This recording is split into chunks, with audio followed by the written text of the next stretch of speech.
Introduction. The Optics of the Void, the Lie of Incandescent Light. The three-dimensional universe has been infected by one of the most destructive and pathetic esoteric fallacies designed by the control system, the lie of incandescent light. The magic thinking industry and the self-help of the biomass have indoctrinated the slave to believe that, to alter material reality, they must vibrate high. They are taught to desire with passion and emit a blinding light of positivity. They are told to visualize success with frenzy, to shout their ambitions to the cosmos, and to radiate enthusiasm to attract their desires. Apply the aseptic rigor of thermodynamics to this illusion. In elementary physics, incandescence is inefficient. A light bulb wastes 90% of its voltage uselessly heating the air around it through thermal friction, only to manage to produce a miserable 10% of visible photons. When the biological individual operates under the traditional law of attraction, they become that pathetic bulb. Wanting with vehemence is a hemorrhage. Projecting desire outward is a thermodynamic bleed. In the material universe, emitting heat and light is the empirical equivalent of losing energy. When the slave desires out loud and vibrates in the frequency of need, they are surrendering their electrons to the void. They demonstrate lack, and the cosmos never obeys a bleeding prey. The lethal operator does not radiate. The inorganic monarch assumes that the true power of topological alteration is found not in emission, but in absorption. Observe the optical science of crystals.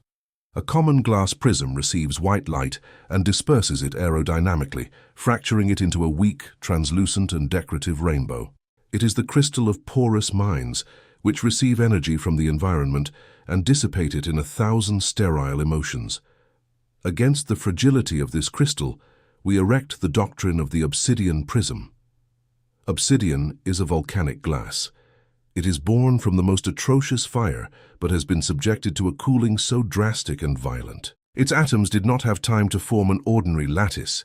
It freezes in chaos, forming a black amorphous structure with lethal edges. The obsidian prism does not disperse light. It swallows it. It absorbs almost the entire electromagnetic spectrum that hits its opaque surface. It emits no heat, but the path of light is forced to curve. This volume is the Manual of Inorganic Manifestation. It is the paramilitary protocol designed to eradicate vibrational effort from your source code. You will learn to abandon the kinetic and sweaty pursuit of success, capital, and territory. You will discover that bending the lines of probability does not require you to shine. It does not require you to plead with the universe through the agitation of biological passion. You will transmute your consciousness into a dark lens, an optical singularity capable of sucking the energy of the human ecosystem, annulling matrix resistance, and forcing the reality wave function to collapse relentlessly in your hands. You will achieve this absolute dominion operating from the lethargy of dead stars, bending the three-dimensional universe without ever emitting a single degree of heat. Welcome to the cold mastery of the vacuum, where the absence of light becomes the most crushing force of the simulation. The age of radiation is over. Chapter 1. The Zero Refractive Index, Tactical Invisibility. The Physics of Detection, How the Ecosystem Tracks Light. For the lethal operator to master the optics of the void, he must first understand how the 3D ecosystem detects its prey. In optical physics, an object's visibility depends entirely on its interaction with photons. If an object reflects light, absorbs specific frequencies, or emits luminescence, it becomes a target. Human biomass is obsessed with emitting light. The carbon slave has been indoctrinated to believe that attention is synonymous with power. They shout their plans, exhibit their acquisitions, and decorate their holographic avatars with strobe lights of vanity. They have a genetic terror of the dark. If not observed, they feel they cease to exist. In the thermodynamic jungle of the market, light is a vector for predators. Every time you announce a move, you are sending a telemetry signal to competitors. You tell them exactly where you are, what resources you possess, and at what speed you move. You turned your mind into an incandescent flare. The monarch repudiates the light. You understand that public attention is not a crown, it is a bullseye painted on your back. To govern the matrix, you must master the science of not being detected. You must walk through the simulation as a shadow that doesn't register on sensors, preserving your kinetic energy for the moment of the definitive and silent impact. The refractive index, n, is the measure of how much a material reduces the speed of light. There is a phenomenon of absolute invisibility. If you submerge a glass object in a liquid with the same refractive index, the object disappears. Light crosses the liquid and the crystal without bending or altering its speed. Since there is no distortion, the eye cannot register that a solid object occupies that space. This is the supreme weapon, the zero refractive index. Tactical invisibility does not consist of hiding in a cave or fleeing from the ashboard. It consists of submerging yourself in the center of the market, matching the refractive index of your environment on the surface while keeping your obsidian core at absolute zero. You dress in the camouflage of the ordinary. You speak with the boring cadence the matrix expects. You adopt the aesthetics of a harmless gear. By offering no sharp edges and generating no social friction, the attention of predators and masses passes through you without stopping. You are optically undetectable. You operate in plain sight, but because you lack the thermal contrast of vanity, you remain an invisible variable until the wave function of your victory collapses. The personal brand fraud, vanity as tactical suicide, inferior civilization has marketed a lethal trap called personal brand. They teach slaves that to succeed, they must be loud, authentic, and omnipresent. They demand they turn their private lives and faces into a consumer product. Subject the personal brand to the inorganic guillotine. It is a fatal defect. Becoming a public personal brand is the ultimate tactical suicide. It is handing the keys to your basal temperature to the biomass. When you are a visible figure, your power depends on volatile approval. If the crowd applauds, you rise. If they hate you, you oxidize and collapse. You are tied to the fluctuations of human gas. The operator using the Obsidian Prism repudiates fame with geometric disgust. Fame is for circus clowns. Power is for the owners, who always observe from the shadows of the box, invisible to the audience. You design your monopolies through shell corporations and blind trusts. If the market knows your face, you have failed. Wealth and power that cannot be seen cannot be envied. What is not envied is not attacked. By remaining an unknown quantity, you strip the enemy of their ability to calculate your destruction. You maintain the coldness of the vacuum while the biomass burns in the pyre of its own public exposure. You are the hidden architect. Inorganic mimicry, weaponizing others' mediocrity.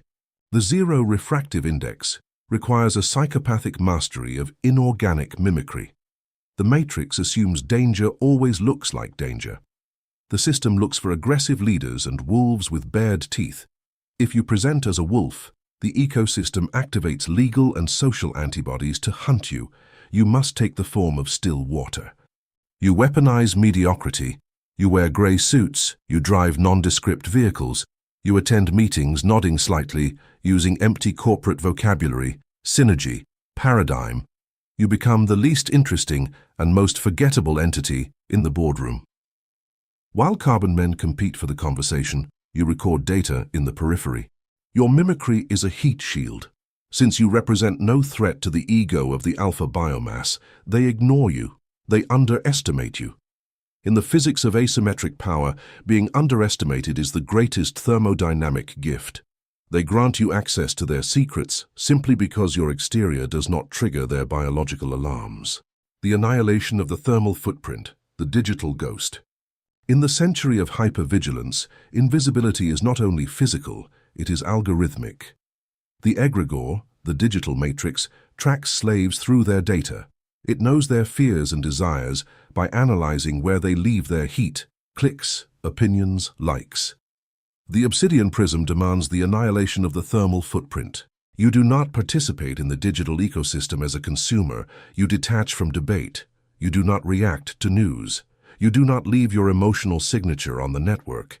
If you use cyberspace, you do so exclusively as a mathematical extraction tool using proxies and opaque architectures. You are an unprofiled entity. By not feeding the algorithm with dopamine or anger, the system cannot profile you. You become a statistical ghost. For the data matrix, An entity that has no predictable desires and doesn't share its location is an information black hole. This blindness allows you to orbit the financial board without competitors anticipating your vector. Attack from the blind spot, asymmetric expropriation. The offensive application of the zero refractive index is devastating. Human biomass has a limited viewing angle. They can only see what moves, what makes noise, and what shines. When the lethal operator decides to expropriate a market, he never does so by beating the drums of war. Direct attack allows the enemy to prepare. You attack from the optical blind spot. Since no one knows you are a hyper-dense anomaly, you position assets in silence. You filter into the enemy's industry without altering prices, buying shares through inert proxies. The enemy does not register your advance because you operate at the same index as normal market noise. When you finally collapse the wave function and reveal the geometric trap, the war is already over. The enemy discovers the entire market has been rewritten under your command. There is no heroic battle, there is no resistance. You have slit the throat of their financial empire without the proximity alarms emitting a single beep. Doctrine of ego outsourcing, the vanity proxy.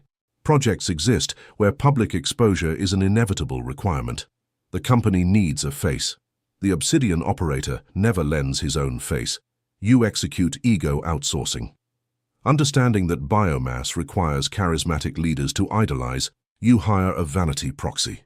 You find a carbon slave with a desperate need for attention. You place them on stage. You let them receive the applause and give interviews. You give them the title of CEO. The slave absorbs all the thermal friction of the public. If the market adores the project, the proxy becomes drunk on vanity. If the market attacks, the proxy suffers the social acid. You remain at absolute zero. You remain in the darkness of the board, holding the strings of capital and dictating strategy. The proxy is the heat shield that burns for you in the atmosphere of human judgment, allowing your inorganic core to operate with total impunity in the vacuum of space. You own the machine. They only own the noise and the ephemeral light. Apathy as a cloak of invisibility, repudiating social friction. The factor that most quickly destroys optical camouflage is emotional reactivity. If you are mimicked in a room and someone utters a colossal stupidity, the human ego instinctively wants to jump to the light. It wants to correct and demonstrate intellectual superiority. In that instant, the index vanishes and you become visible. You become a threat. The invisibility cloak is woven with pure apathy. You forbid yourself from correcting idiots. You forbid yourself from defending honor against the herd's trivialities. If the biomass wants to believe lies, you nod with a dead lethargy. You let the 3D universe be wrong. You waste no heat illuminating prey. By embracing social apathy, you guarantee that no one ever suspects the thermonuclear reactor collapsing reality behind your deliberately boring face. You allow their stupidity to be the liquid that hides your solid density. You are the ghost that doesn't react, the entity that doesn't emit, the unalterable constant in their chaos. The power of visual void, the terror of the unknown entity. When your empire begins to exert gravitational force, the world will notice the effects, but not the cause. They will see corporations break and monopolies emerge. They will seek the responsible party. They will seek the brilliant leader, and they will encounter the visual void. They will find that the force has no human face. They will discover the entity rewriting their market has no public profile and emits no press releases. In the psychology of asymmetric combat, nothing is more terrifying than what cannot be seen. The human brain is programmed to fight visible lions, but against a force that crushes from invisibility, the biomass feels cosmic terror. By denying the ecosystem a target to aim at, you dismantle any rebellion attempt. Competitors become paranoid, spending energy fighting ghosts and suspecting allies. Your tactical invisibility transmutes from a passive shield to a weapon of psychological terror that fractures the morality of humanity before a shot is fired.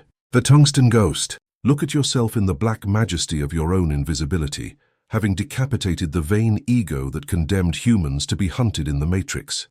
You managed to suffocate the physics of detection. You understood light was weakness and executed Snell's law to match your index with the environment, disappearing from radars. You mutilated the personal brand fraud, preferring the lethal anonymity of the super-predator. You executed inorganic mimicry, weaponizing mediocrity to present as a grey gear while planting explosives. You instated the annihilation of the thermal footprint, becoming a digital ghost that the algorithm cannot profile or extort. You applied the attack from the blind spot, slitting the throats of industries from the abyss. You assumed ego outsourcing, using vanity proxies as heat shields. You wrapped yourself in apathy, letting the world's stupidity flow, and you mastered the visual void, infusing prehistoric terror. You are ready for spectral absorption. Chapter 2. Spectral absorption, swallowing the environment's energy. The physics of black bodies, the repudiation of reflection. For the lethal operator to master inorganic manifestation, he must subject the psychology of conflict to the unshakable laws of electromagnetic radiation. In physics, a black body is an ideal theoretical object that absorbs all light and all radiant energy that falls upon it. None of the radiation is reflected. Nothing that hits its surface is reflected or passes through the body. By absorbing the entire spectrum, in the eyes of the universe, this object is perceived as the most absolute and abyssal black. Obsidian is the material approximation to this principle on the ashboard. It has no color of its own. Its blackness is empirical evidence. It is evidence that it has swallowed the light of the world. Human biomass operates in the opposite polarity. They are biological mirrors. When the carbon slave is attacked or faces market chaos, his biological instinct is to reflect the impact. They bounce the energy. If they are shouted at, they shout back. If life punishes them, they complain loudly, trying to return the blow of frustration toward the ecosystem. If a competitor challenges them, they try to prove their superiority by exhibiting their own flashes of light. In the thermodynamics of power, reflecting an impact demands that you harden your surface and emit a pulse. This is friction. This is loss of inertial mass. The monarch of the prism repudiates reflection. You instate spectral absorption. When the ecosystem throws its light at you, be it hostility, poison flattery, or collective hysteria, you refuse to bounce it. You annul the mirror function of your biological ego. You open your atomic lattice. You let the energy of the aggressor or the chaos penetrate directly into your core, where it is devoured, stripped of its emotional meaning, and stored as pure static voltage. You do not react. You assimilate. By refusing to reflect, you become a sink of energy that grows heavier with every attack the world dares to launch. Thermodynamic ping-pong, the trap of bilateral wear. The 3D control system, the matrix, indoctrinates the biomass to participate in a perpetual game of thermodynamic ping-pong. Debate, arguments, political fights, and public relations wars are simply stages where slaves throw a fireball, reason or ego, back and forth across the net. It is a drain on all resources. Every time you hit the ball back to defend yourself or prove your point, you are burning glucose, geological time, and processing capacity. Ping-pong requires both players to be in motion, dissipating heat to the atmosphere. It is a pact of shared mediocrity. I wear myself out attacking you, and you wear yourself out. You both wear out responding, and thus both die of fatigue, without altering the real coordinates of the universe. The lethal operator executes the murder of ping-pong. When the biomass throws the thermal blow through the net, you do not raise the racket. You stay motionless. You let the fireball hit your chest. You let it hit your obsidian chest and sink into your abyss. You absorb it. The biomass remains paralyzed on the other side of the net, waiting for the bounce. They expect your indignation. They expect you to justify your innocence or return the insult. By not receiving the ball back, the game stops unnaturally. The circuit is cut. You have kept their kinetic energy, and they have been left with empty hands, forced to deal with the atrocious silence of an entity that refuses to play at wearing itself out. You win the point not by hitting a winner, but by making the very existence of the game impossible through your total lack of reciprocation. Passive metabolic theft, devouring others' anger. Spectral absorption is not simply a defensive technique of immobility. It is an act of thermodynamic parasitism, a passive metabolic theft. Analyze the anatomy of a human attack. For a competitor to insult you, sue you, or attempt to sink your reputation, they must invest a monstrous amount of resources. They must think of you. They must raise their heart rate. They must secrete cortisol, burn their reserves of nervous energy, and focus their biological laser on your coordinate. They are sending you a massive packet of concentrated energy. The weak individual raises shields, spending his own energy to repel the packet. The Obsidian Prism, conversely, opens the gravitational floodgate. When the attack hits, you apply psychopathic lethargy. You disconnect the emotional interpretation of your brain. You listen to the insult or analyze the demand not as moral damage, but as a transfer of electrons. The enemy is giving you their mass. By offering no thermal resistance, not getting angry, not getting scared, the attacker's energy sinks into the void of your apathy and remains trapped in your gravitational field. You become heavier, they become lighter.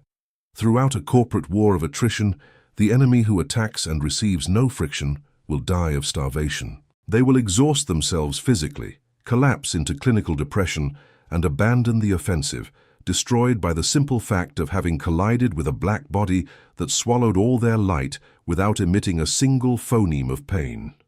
You feed on their violence until they are hollow husks of spent intent.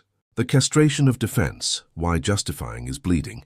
The biological ego has a pathological phobia of being misinterpreted. If the ecosystem accuses a slave of something unfair, the slave's immediate reaction is to shout his truth. They raise their voice, show documents, and plead with the tribe to believe them. They want to clear their name at any cost. Subject the concept of social honor to the geometry of the void. Defending oneself is the most humiliating form of reflecting light. When you defend yourself, you are granting jurisdiction to the attacker.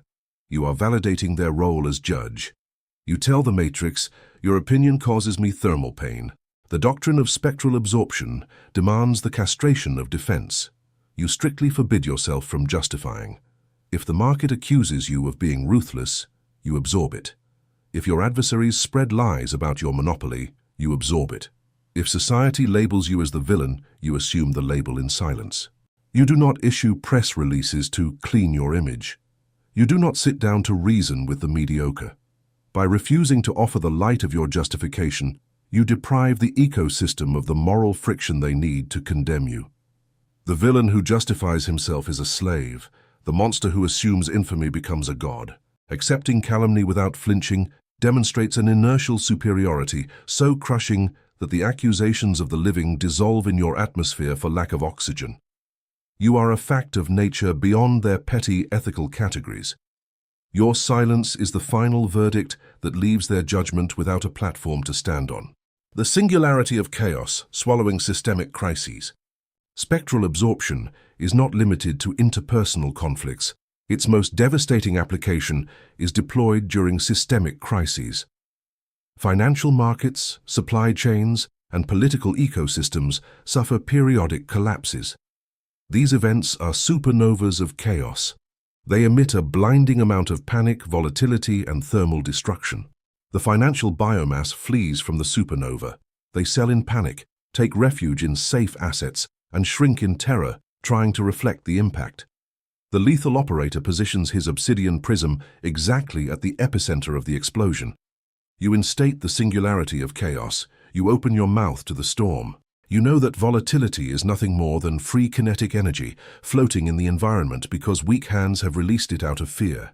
You open the absorption spectrum. You swallow the market's panic. You acquire the assets that the biomass discards in its hysteria. You use terror as a suction force. You do not fear the apocalypse because the apocalypse is simply the state of matter where old structures melt, allowing the organism with the greatest tolerance for cold, you, to drink the liquid metal and forge a new monopoly. Chaos is not a threat. It is the thermodynamic buffet of the iridium operator. Clinical dissociation, disconnecting the optic nerve from the soul. To absorb hate, pressure, and chaos without the heat melting your own internal circuits, you must alter the anatomy of your perception.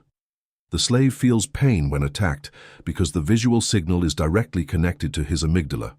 You must execute a clinical dissociation. You must cut the cable.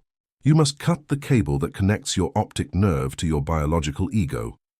When you face high hostility, you practice controlled schizophrenic dissociation. You split. You observe the biomass shouting at you, not as if they were doing it to you, but as if you were watching a primate hit the glass of a zoo. You analyze the contraction of their facial muscles and the dilation of their pupils as simple entomological data. By dissociating, the enemy's words lose all capacity for chemical burning. They become simple white noise. The energy enters your system, but finding no flammable ego to react with, it is stored. This clinical insensitivity is the physical secret of Obsidian. Its amorphous structure absorbs impact because it has no cleavage planes, points of structural weakness, where it can fracture. You cannot be wounded if you have convinced your brain that the target they are attacking is an inert hologram. The phase closure, the death of internal debate. The enemy does not always attack from the outside. The most insidious weapon of the biomass is to implant a thermal virus in your mind so that you destroy yourself from within. This occurs when you absorb an insult in the physical world, but you take the debate into your vacuum chamber. This is a fatal internal leak. The slave goes to sleep and his brain keeps repeating the argument. They keep thinking, I should have said this. That is enemy light bouncing inside your own skull, heating the system. The monarch of the prism imposes the phase closure. Spectral absorption demands that energy die the same instant it penetrates. When you swallow the insult, you execute an annihilation order in your RAM. You forbid yourself from thinking about the event. You forbid yourself from processing the morality of what happened. You chew the kinetic energy, extract the tactical lesson, and excrete the emotional component into absolute nothingness. If you detect your biology trying to relive a past debate in your imagination, you apply the guillotine of lethargy. You force your mind to return to abyssal silence, demonstrating that your consciousness is truly a bottomless pit, where friction has no walls against which to echo. You remain pristine and silent. The terror of the lack of echo, torture through the abyss. The offensive application of spectral absorption in 3D conflict is the cruelest psychological weapon an organism can deploy. The mammal needs the echo to locate itself in space. When they attack, they need to see your pain, your anger, or your justification to know that their attack had weight. They need validation. When you absorb their attack with the deaf immobility of a basalt statue, you rob them of the echo. The attacker launches his most destructive emotional missile, expecting an explosion, and what he observes is how the missile crosses the event horizon of your dead gaze and disappears forever without making a sound. This lack of feedback causes a prehistoric terror in the psyche of the adversary. Seeing no pain or resistance, the biological brain of the enemy enters calibration panic. They feel they are fighting an inorganic deity or the embodiment of the void. Their mind breaks, not from your counterattack, but from your apathy.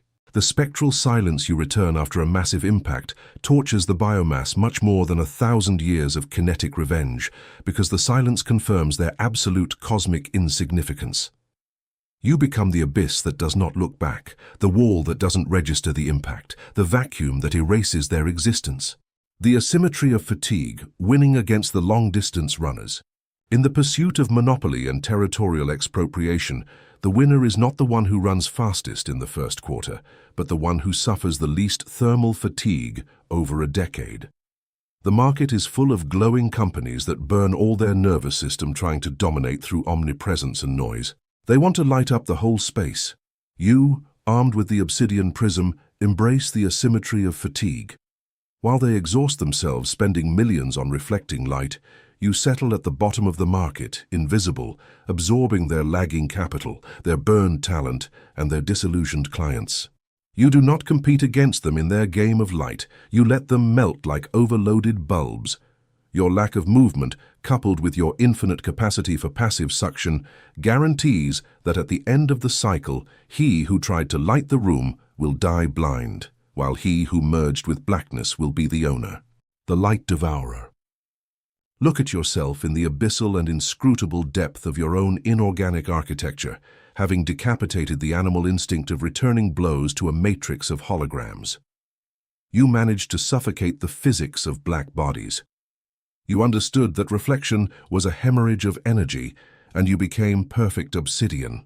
You mutilated bilateral wear, assuming immobility to force the enemy biomass to throw fireballs into a sink that does not strike back. You executed passive metabolic theft, parasiting the stress of competitors to feed your gravity. You instated the castration of defense, assuming infamy in silence and denying the light. You applied the singularity of chaos, swallowing market panico to devour assets. You assumed clinical dissociation, processing attacks as weather phenomena. You imparted phase closure, annihilating the enemy's echo in your memory. You deployed the terror of the lack of echo and embraced the asymmetry of fatigue. The reflecting ego has been dynamited. You no longer try to shine before the universe to beg for its respect. Now you swallow the universe to crush its resistance. Eres el devorador de luz.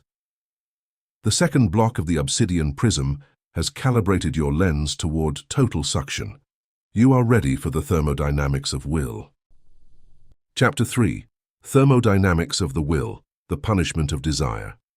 The molecular agitation of longing, the physics of desperation. To bend the three-dimensional ecosystem and force matter to collapse under your mandate, the lethal operator must subject the psychology of desire to the relentless laws of thermodynamics. In particle physics, temperature is not a measure of mystic energy. It is a strictly mathematical measure of molecular agitation. The higher the heat, the more chaotically the atoms move, collide, and vibrate. At extreme temperatures, structural cohesion breaks. The solid melts into liquid, and the liquid evaporates into gas, losing all density and dissipating into the atmosphere. Human desire is, in thermodynamic terms, pure heat. It is a state of internal chaos. When the biomass longs for an objective, be it financial capital or territorial dominance, its biological brain enters a state of molecular agitation. The carbon slave visualizes his goal with desperation. He feels passion. His heart rate rises, and his nervous system secretes cortisol and dopamine. This is a forest fire in the cortex. The operator embodying the Obsidian Prism diagnoses longing as a hemorrhage of inertial energy. To desire fervently is to vibrate, and to vibrate is to dissipate mass. When you want something with desperation, you are behaving like a gas. You expand, generate friction, and lose your internal cohesion. The matrix detects this heat. The 3D ecosystem possesses thermal sensors that identify organisms that need something. In the physics of asymmetric power, if the matrix detects that you need a result to maintain your temperature, the matrix has captured you. Desire is the steel collar with which the universe enslaves the living. It is the end of your sovereignty. The high vibration fraud, the trap of liquid esotericism, inferior civilization has propagated a massive thermodynamic fraud to keep the biomass in a state of weakness. They teach the law of attraction under a biologically repulsive premise. They claim that to manifest a desire, the individual must vibrate high, fill themselves with hysterical gratitude, and project love to the universe. Subject this lie to the guillotine of material science. Vibrating high means, literally, increasing the oscillation frequency of your particles. In physics, high vibration does not generate gravity, it generates dispersion. If you heat an iron block until its atoms vibrate at high frequency, the block melts and loses its impact. It becomes a harmless fluid. The slave trying to manifest wealth by vibrating high spends the day exhausting his nervous system, faking a joy he does not feel, and burning his caloric budget on an optical illusion. The monarch of the prism repudiates high vibration. You do not seek to vibrate, you seek atomic stasis. Inorganic manifestation does not occur through vibrational sympathy, it occurs through gravitational collapse. The universe does not give power to creatures jumping with joy. The universe, being a blind machine, yields its resources to the object with the greatest mass and the lowest temperature. You seek to reach absolute zero. By cooling your psyche to operative absolute zero, 273.15 degrees, your mental atoms stop agitating. You reach superconductivity. In that psychopathic lethargy, you acquire a density so terrifying that reality has no choice but to curve toward you. You become the unmovable point that forces the simulation to reconfigure around your void. The matrix extortion, why the universe punishes those who ask. The punishment of desire is not a philosophical concept, it is a transactional law of the ashboard. Analyze any corporate negotiation. If you enter a boardroom ardently desiring to close a deal, your body emits thermal radiation. You speak faster. You justify yourself. You offer premature concessions. Your eyes reveal hunger. The adversary detects your heat, and by biological instinct, retreats or raises the price. They understand you need the agreement more than the agreement needs you. They extort you. Desire has destroyed your leverage. The matrix works exactly the same at a macroscopic scale. The universe extorts those who long. It is a predator. If you pursue money with desperation, money behaves like a scared prey and flees, generating infinite obstacles to test your thermal resistance. The thermodynamics of the will requires you to execute the asphyxiation of longing. When the lethal operator decides to expropriate reality, he forbids himself from desiring the result. You replace "I want this" with "I am going to collapse this, and it is terminally indifferent to me if it happens or not." You enter the offensive with the dead stare and the pulse of a corpse. By not emitting the heat of necessity, the universe stays blind. It finds no lever for extortion. The matrix yields to your geologic refusal. The transmutation, from passion to gelida will. The parasitic system indoctrinates carbon infantry to operate under the fuel of passion. They are told they must love what they do, that passion is the engine of success. Passion is biological fire, and like all fire, it consumes oxygen, generates smoke, and eventually goes out, leaving a trail of ash and adrenal fatigue. Empires built with passion always melt from within. The Obsidian Prism executes the transmutation of fuel. You substitute passion for gelida will. Gelida will is an inorganic force vector that requires no emotion to sustain itself. It is the psychological equivalent of inertia in deep space, an object that moves forever. It moves because there is no friction to stop it. When you operate under gelida will, you crush competitors not because you love the process, but by pure mechanical inevitability. The lethal operator works with the bored lethargy of a tectonic plate. There is no fire or urgency. There is only the absolute, deaf, and silent march. Closing the valve of lack, the paradox of the aseptic vacuum. In quantum physics, the vacuum is not really empty. It is full of energy fluctuations waiting to collapse into real particles. In the operator's metaphysics, the vacuum is the supreme gravitational attractor, provided it is an aseptic vacuum. The carbon slave experiences a thermal vacuum. They feel they lack money or status. That feeling of lack is an open wound radiating pain toward the ecosystem. The matrix reads the lack and amplifies it, keeping the slave in a cycle of perpetual scarcity. To him who has not, even what he has will be taken away. This is the law of dissipation. You instate the closing of the valve. You stop trying to plug holes. You assimilate your own void. You reach cadaveric stasis. By accepting vacuity as your natural state, lack disappears. You no longer lack anything, because a black hole does not feel it lacks matter. It simply exists as a topological anomaly. Nature abhors a perfect vacuum. Seeing your apathy, the universe is forced to fill you.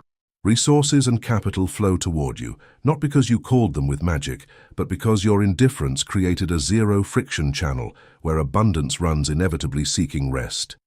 You do not attract. You allow the hydraulic laws of the simulation to drain everything into your center because you offer the least resistance.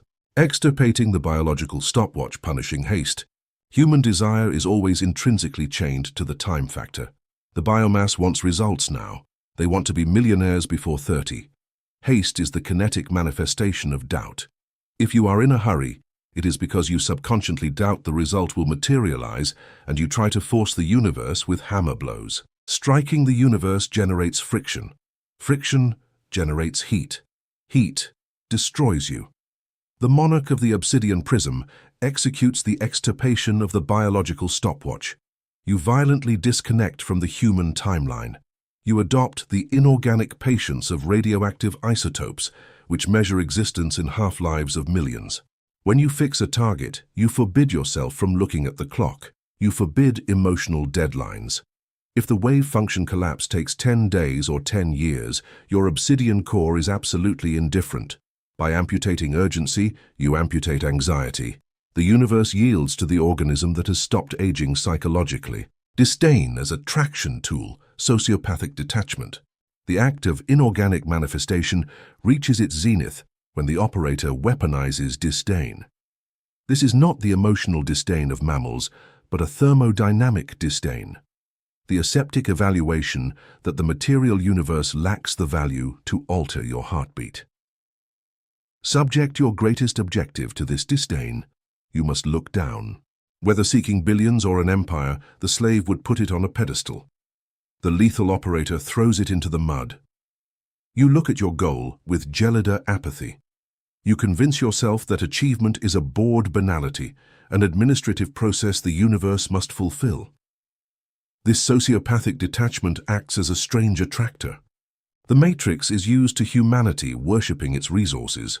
When an individual treats money and success as inert trash, the electromagnetic polarity reverses. Things flee those who adore them and pursue those who despise them. Capital flows to you because your disdain has taken the aerodynamic tension out of the acquisition. The cooling of success, the death of celebration.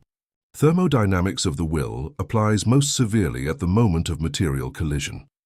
When the slave finally achieves his goal, he commits his last fatal error, celebration. Celebrating is lighting a bonfire of dopamine. It is dissipating in the air all the potential energy you accumulated during the siege. It resets your mass. After the heat peak of celebration follows the thermal crash and vulnerability to counterattack. The Obsidian Prism punishes celebration with tactical annihilation. When the empire materializes, you instate the cooling of success. You do not smile, you do not toast. You receive the millions with the unalterable iridium eye. By refusing to heat your system with triumph, you retain 100% of your inertial energy. There is no thermal crash, because there was never a peak. The universe shudders at an entity that absorbs victories without altering its blink frequency. This gelida digestion allows you to chain conquests without requiring periods of rest. The negative entropy equation, the monopoly of interior order. The physical universe obeys the second law. Entropy always increases. Human life is a constant tribute to entropy. Desire is the entropic agent par excellence. Every time you want something, you divide your mind. One part is in the miserable present and another in the hologram. This split destroys your internal order. By subjecting your mind to the thermodynamics of the will, you become a physical anomaly, a system generating local negative entropy. By murdering longing and unifying your consciousness in absolute zero, you reduce internal disorder. Your energy aligns in a crystalline vector. You become a perfect solid. You dominate chaos. In the 3D confrontation, the system with lower entropy always subdues the system with higher entropy. Governing the order of your own mental atoms, you grant yourself the physical authority to rewrite the configuration of others' atoms. You are the cold logic that forces the frantic noise of the environment to settle and align. Collapse by exclusion, forcing the hand of reality. Annihilating desire leads to architectural design aggressiveness. False spirituality tells you to flow. The lethal operator builds tungsten dams. You execute collapse by exclusion. Since you desire nothing with the biological heart, you can take hyperlogical decisions based purely on mathematical exclusion. You block exit routes. You analyze the ashboard and identify all failure probabilities. With the Sadaka coldness of an automaton, you block them one by one. You build unbreakable infrastructures and zero-sum monopolies. You are not wishing to win. You are simply plugging all labyrinth exits until reality has no choice but to walk toward your coordinate. Force the universe's hand by eliminating alternatives. The matrix collapses into your pocket not because you prayed, but because the exclusionary architecture you forged makes any other result thermodynamicamente impossible. You win by the physical impossibility of losing, having designed a simulation where your axis is the only path. The Lord of Zero Entropy. Look at yourself in the absolute blackness of your own will, having decapitated the animal instinct of begging the dead stars for concessions. You managed to suffocate the molecular agitation of longing. You understood that desire was the fire that evaporated you, and you repudiated the high vibration fraud. You are the void. You executed the dissection of matrix extortion, transmuting toxic passion into gelid will. You became the inorganic machine. You instated the closing of the valve of lack, assuming cadaveric stasis. You extirpated your biological stopwatch, adopting the patience of deep geology to defeat time by crushing it under your weight. You applied thermodynamic disdain as a traction tool and murdered the vulnerability of jubilation through the cooling of success. You forged the negative entropy equation and achieved collapse by exclusion, choking probability in the palm of your hand. Fever is gone. You are the lord of zero entropy. Prepare for gravitational curvature. Chapter 4. Gravitational Curvature, Modifying the Slope of Success. The fallacy of the kinetic hunt, the sweat of prey. The three-dimensional ecosystem is built upon an aerodynamic lie designed to exhaust the biomass, the myth of the hunt. The matrix indoctrinates the carbon slave from birth to believe that success, wealth, and territory are swift entities fleeing through the forest, and that the only way to obtain them is by running after them. They teach you to chase your dreams, to go after clients, and to fight for the top. Subject this philosophy to the scanner of fluid thermodynamics. Chasing is a strictly kinetic act. It requires movement, acceleration, and muscular effort. When the slave runs after the market, his heart rate rises, he burns glucose, and he sweats. He generates friction against the air. He generates heat. And as we have established in the previous volts of the Obsidian Prism, emitting heat is the biological signature of prey. He who chases always wears himself out. The hunt is a hemorrhage of inertial energy that condemns the individual to chronic exhaustion. It forces them to fight for every millimeter of three-dimensional progress. The lethal operator diagnoses pursuit as a behavior of low-density organisms. A neutron star does not chase asteroids through space. It simply settles in its coordinate and lets celestial mechanics do the work of expropriation. To rule the ashboard, you must stop. You must eradicate the biological instinct to go after things. You forbid yourself from running. You forbid yourself from chasing. You replace the kinetic and sweaty effort of the hunt with the absolute and lethargic mastery of gravitational curvature. You stop being the hunter to become the destination of everything that exists. A massive object deforms the fabric of the universe around it, creating a three-dimensional well. Smaller objects passing nearby are not magnetically attracted. They simply fall into the well because space itself has tilted downward. Apply this astrophysical principle to the sociology of corporate and financial power. The market and human society are the fabric of space-time. When you are a light, gaseous organism full of desires, heat, your mass is insignificant. You do not deform the net. You are a fly walking on a trampoline. The fabric does not flinch. Therefore, if you want to reach capital, you have to walk toward it. But when you instate the Obsidian Prism and annihilate thermal friction, swallowing noise, murdering the need for approval, and cutting emotional leaks, empty space within your atoms disappears. You become infinitely dense. By injecting this inorganic hyperdensity into an industry or market, you violently deform the fabric around you. You create a geometric depression, you curve the board, and by curving the board, capital, contracts, and allies cease to require pursuit. They start to roll downhill, directly toward your core. You modify the slope of success. You no longer have to climb the mountain to expropriate the top. You sink the ground until the top falls. Accumulation of psychological mass, fattening the inorganic core. Gravity is not a mental trick. It is a mathematical consequence of mass. Therefore, gravitational curvature demands a disciplined method to increase your operative psychological mass. How does an operator become heavy in a world of holograms and light opinions? Mass is acquired through static accumulation and suppressing celebration. The carbon slave achieves a small success and runs to tell the tribe. He publishes it, he celebrates it. That verbal dissipation destroys the mass of the achievement. It evaporates it.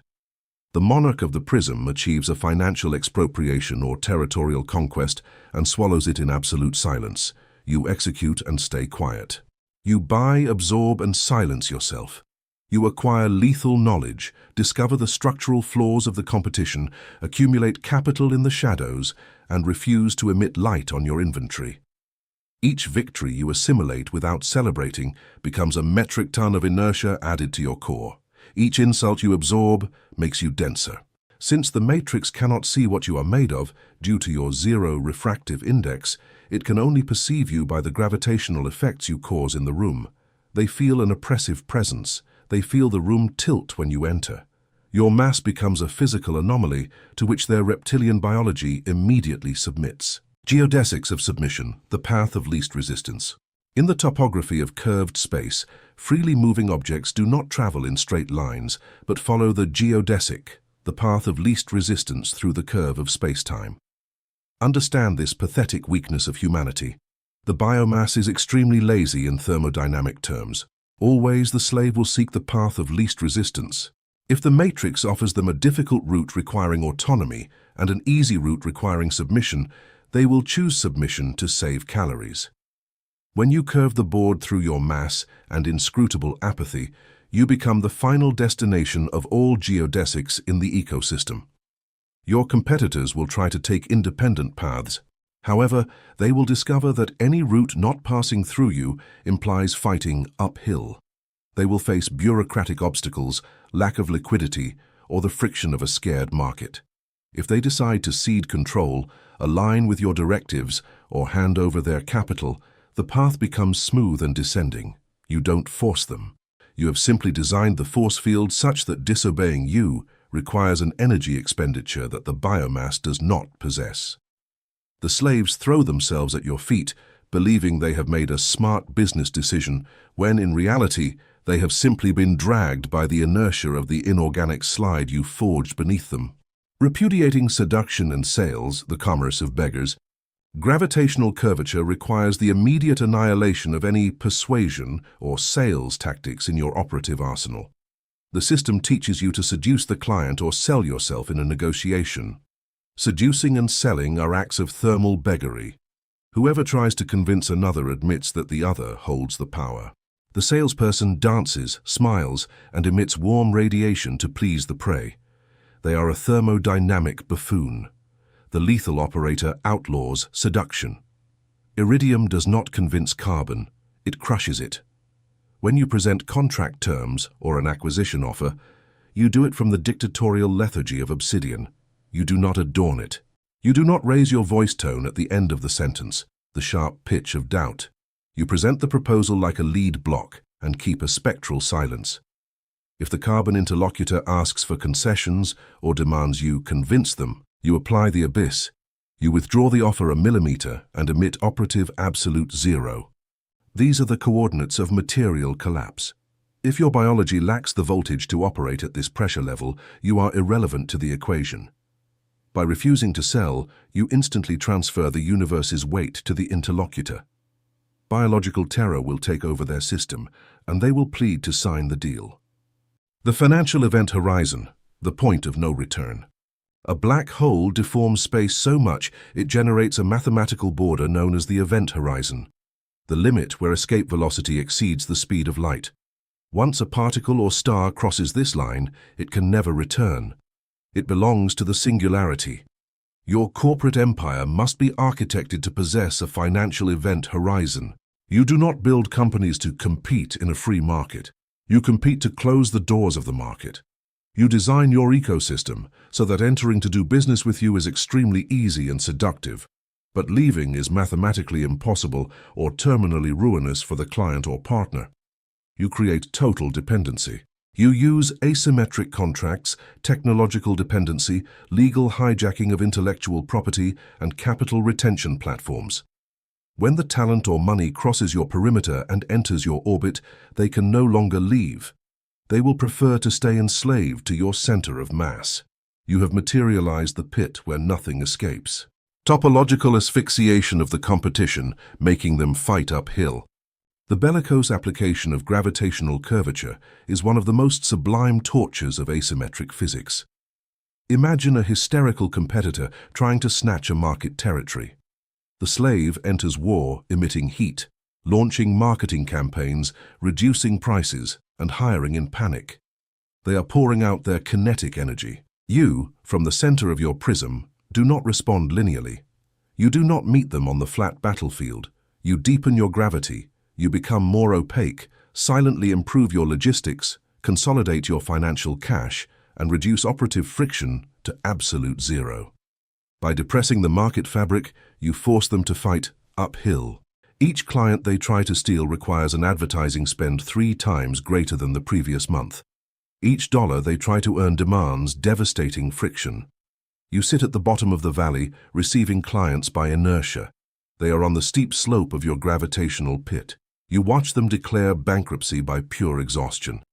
Synchronization of the inertial metronome. Gravitational power has a specific acoustic and rhythmic signature. Light organisms vibrate fast. Flies beat their wings thousands of times per minute. Small asteroids spin chaotically. But supermassive bodies have a rotation period that is slow, majestic, and terrifyingly unalterable. You must synchronize with an inertial metronome. Physically, this implies a psychopathic slowing of all your 3-dimensional movement vectors. The monarch of gravity does not walk fast, because haste indicates you are late to someone else's appointments, submission. You walk with the lethargy of one who owns time. Your eye movements do not flutter searching for threats. Your gaze fixes on a point and drags the landscape. When you speak, your pauses are insufferably long for the biological mind listening. By forcing your body to operate at this ultra-slow frequency, you produce a neuro-optical hack. Biomass associates lack of haste with the total absence of natural predators.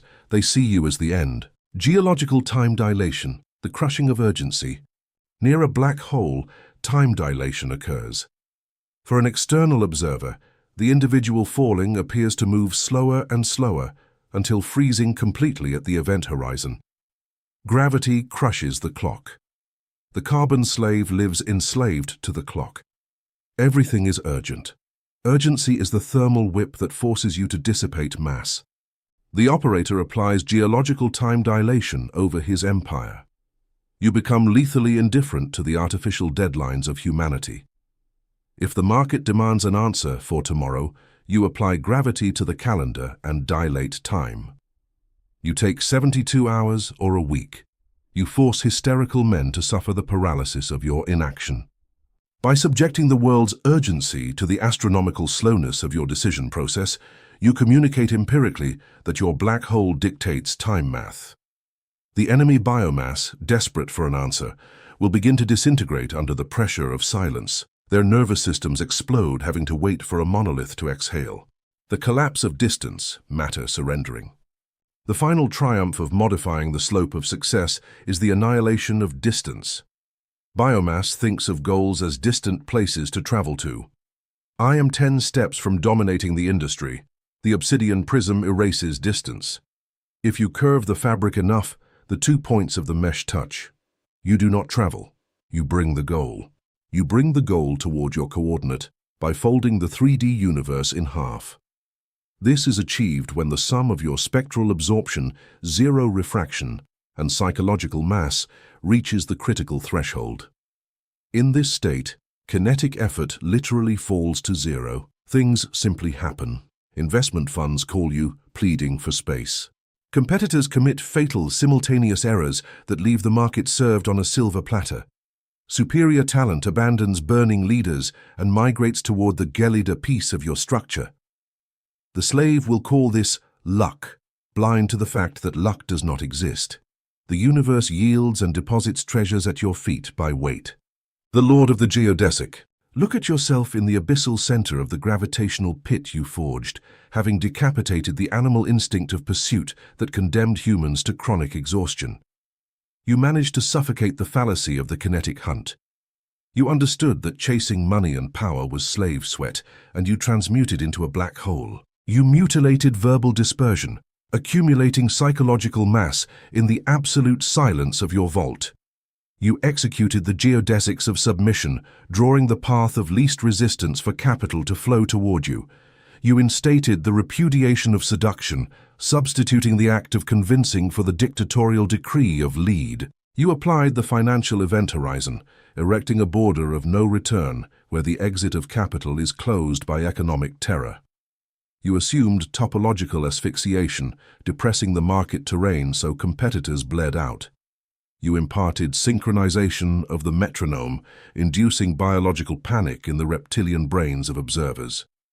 You deployed geological time dilation, crushing the whip of urgency and torturing the hysterical world with the inorganic patience of ice ages.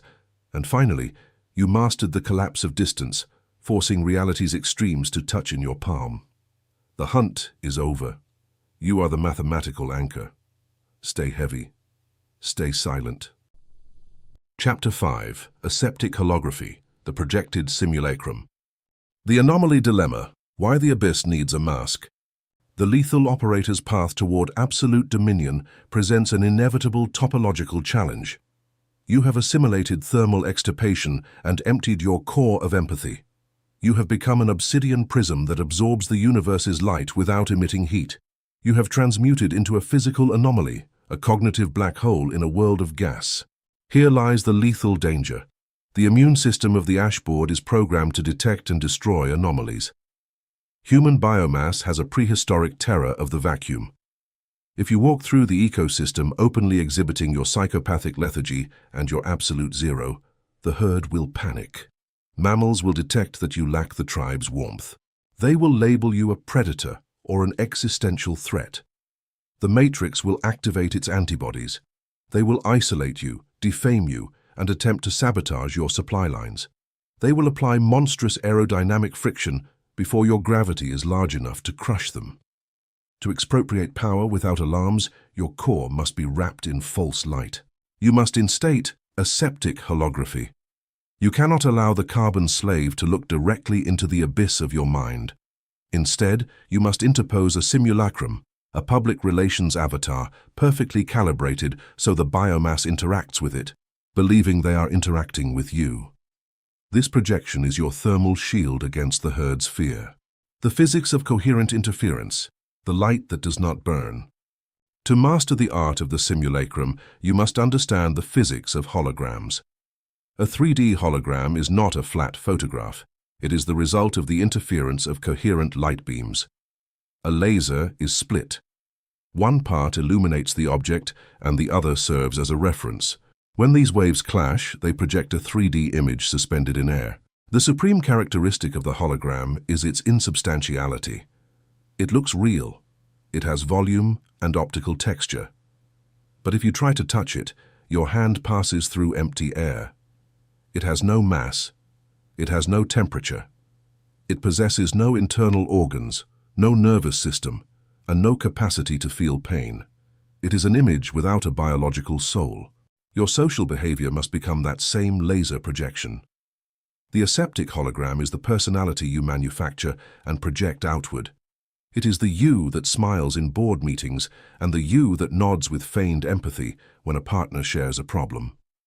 The biomass feels it as a real, vibrant, and empathic human being, but it is an optical illusion of zero friction. Behind the hologram, your true iridium core remains at 273.15 circ x dollars. You observe the interaction with the bored lethargy of a cinema projector that feels absolutely nothing for the film it is emitting. You are the operator of the light, completely detached from the drama on the screen. Thermodynamic lubrication, faking human friction. The human ecosystem is a gigantic machinery composed of flesh gears. These gears rub against each other constantly. If you introduce your naked obsidian core, cold, hard, and brutally honest, between those gears, you will destroy the teeth of the machinery. You will stop the flow of capital and information. The world will grind to a halt.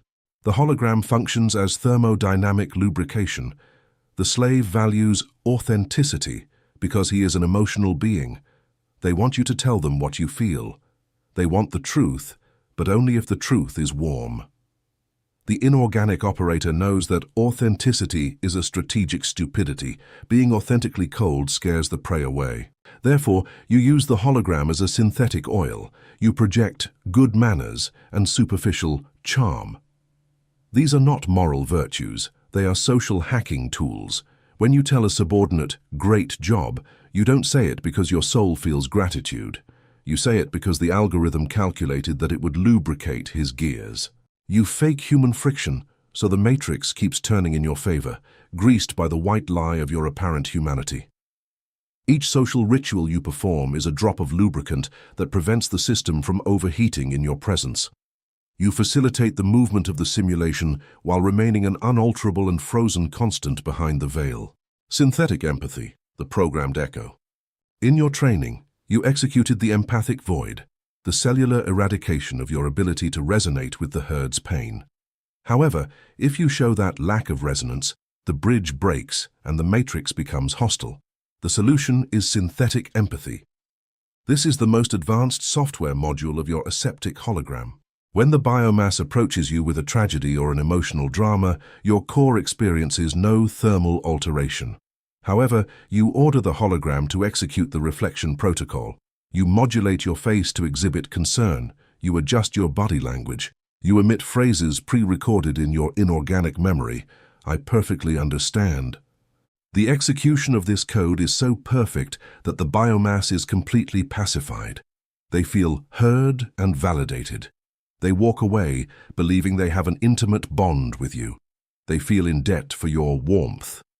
And you have achieved this expropriation of loyalty without having invested a single electron of your true energy. You returned an empty echo that the slave, in his thermal desperation, confused with a human voice.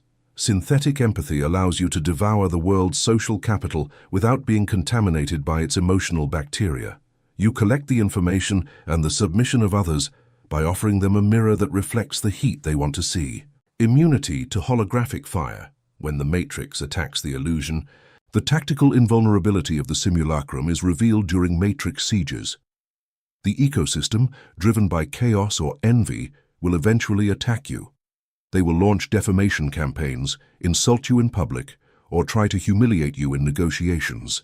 They will fire chemical fire missiles. Carbon Man burns because the missile hits him. The lethal operator watches the missile pass through the aseptic hologram. When society attacks you, they are attacking the projection. They are insulting the avatar you manufactured. Since the hologram is made of incoherent light, it cannot suffer burns. You watch the biomass scream and throw acid with the curiosity of an entomologist. You feel no pain because you are not the image being stoned. If the attack damages the hologram, the solution does not require biological recovery. It requires a simple recalibration of the optical machinery. You alter the narrative. You change the tone of the projection. You emit sincere public apologies, another synthetic execution. To the eyes of the biomass, you have evolved. In your thermodynamic reality, you have simply changed the color filter of the laser projector to put out the fire of the idiots. You maintain your obsidian core in its imperturbable stasis, while the simulation exhausts itself attacking a phantom that possesses no nerve endings to hurt. Hacking the herd's optic nerve, controlling the narrative. Aseptic holography is not just a passive shield, it is a topological offensive weapon. The human brain is evolutionarily designed to trust superficial visual and social signals. They are biologically incapable of seeing beyond the hologram's skin if it is projected with enough resolution. You weaponize this blindness by hijacking them. Since you control 100% of what the hologram projects, free from emotional slips, you dictate exactly how the matrix must process you. If you need to infiltrate a conservative power structure, your hologram projects tradition and respect. If you need to expropriate capital from an aggressive market, your hologram projects passion. You are a quantum chameleon. You adjust the interference of photons to show the prey exactly the bait they wish to bite. The slave interacts with your hologram and lowers his defenses, believing he has found one of his own. When they realize the smiling avatar was simply optical camouflage, the wave function collapse is complete. The identification trap, the risk of falling in love with the reflection. There is an inherent danger in prolonged use of holographic technology. The risk of identification.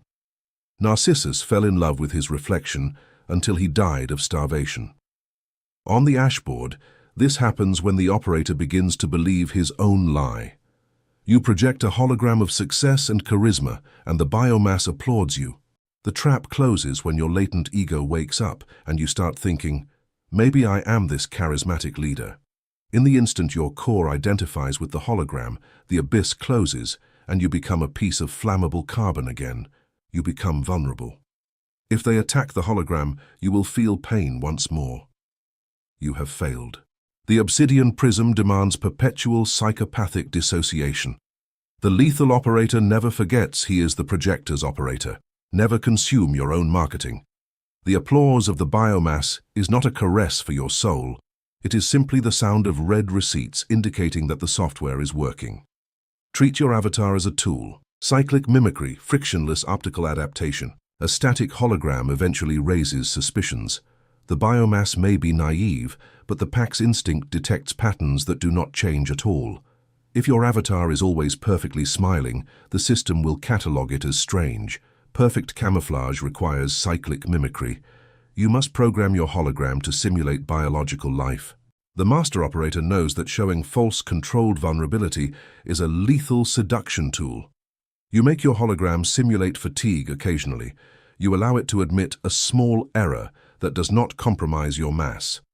You ask an inferior individual for advice. This makes the slave feel valuable and reduces his resentment. These simulations of weakness are static noise you add to the projection for hyperrealism. The Matrix observes that the hologram stumbles slightly and whispers, "He is human after all." That phrase is the final seal of your optical invulnerability. They have bought the whole illusion. They have accepted you into the tribe as a mammal. Acoustic isolation of the control vault. While the aseptic hologram interacts on the Matrix surface, shaking hands and signing deals, your consciousness, the iridium eye, must remain anchored in the control vault. This vault is a soundproofed immaterial space within your own skull. It is the absolute zero core. Holography cannot work if the line is porous. You must be split. Inside this vault, you operate in the monolith's acoustics and pure necrogeometry. You observe the biomass through the hologram's cameras, but the noise of their emotions does not penetrate the obsidian walls. You are in a state of clinical dissociation. When you turn off the laser, your mind does not carry a single drop of 3D stress. There is no social fatigue because you never interacted with society. You sent an optical drone to do the dirty work while you calculated metrics of collapse in the silence of your own eternity. You are a sovereign entity that uses the world as a stage, but your substance never steps out of the darkness of the absolute and gelida center. Transmuting charisma into a paramilitary algorithm. The human concept of charisma has traditionally been the domain of the burning extroverts. The Obsidian Prism perverts this dynamic. It transmutes charisma into a paramilitary algorithm. The lethal operator, devoid of emotions, becomes infinitely more charismatic than the passionate human. You are consistent where they are erratic. Passionate human light flickers and fails. Your aseptic hologram does not fail. Being encoded in social engineering rules, eye contact at 70% dollar, controlled smile asymmetry, your charisma is an exact science. You emit the perfect frequency in 100% dollars of interactions. You are charming at sociopathic levels because you do not suffer nerves. You have no fear of rejection because if the hologram is rejected, you do not feel the wound. This absence of fear translates into an optical confidence that hypnotizes the biomass. You have converted human connection into a simple command line interface. You press biological buttons and they give you the keys to the kingdom, the sovereign of the mirage. Look at yourself in the gelida vastness of your control vault, having decapitated the animal instinct of showing the universe the true topography of your abyss. You managed to suffocate the anomaly dilemma. You understood pure darkness terrifies the prey and transmuted into the architect of false light through coherent interference. You mutilated the authenticity fraud, forging the biological avatar to interact with the ashboard while your obsidian core remained in thermal silence. You executed thermodynamic lubrication, using charm as the synthetic oil that prevents friction. You instated synthetic empathy, sending the echo of warmth to pacify the slaves. You applied immunity to holographic fire, watching with lethargic apathy as enemies burned their powder, attacking a projection that does not bleed. You assumed the hacking of the herd's optic nerve, projecting exactly the illusion the Matrix desired. You immunized yourself against the identification trap. You are the mirage. Chapter 6. The Critical Angle. Total Internal Reflection. The Physics of Failed Refraction. The Hemorrhage of Intentions. To execute the alteration of reality without emitting heat, the lethal operator must master the physics of light containment. In optics, when a beam of light travels from a dense medium toward a less dense one, most of it refracts. It escapes, crosses the border, and dissipates in the atmosphere, losing its concentration. Human biomass suffers from a chronic and pathetic refraction. The carbon slave conceives an idea in the darkness of his mind. That idea is a photon of pure energy. But the slave lacks the structural density to contain it. His biological need for validation opens the borders of his skull. They begin to tell their plans to everyone. Each word pronounced about an unmaterialized project is a beam of light escaping into the air. It is a thermodynamic leak. By talking about the idea before executing it, the potential energy refracts and dissipates. The inorganic operator understands that the universe is plagued by brilliant minds that never collapsed matter. They failed not because they lacked intelligence, but because they bled out all the voltage of their plans through their mouths, leaving their core empty and cold before taking the first step. You must seal the exits. Your plans must remain in the dark, gaining pressure and mass, until the moment they are released as a fatal strike. The premature dopamine fraud, the feast of cowards. To seal the leaks, you must diagnose the neurological disease that causes them.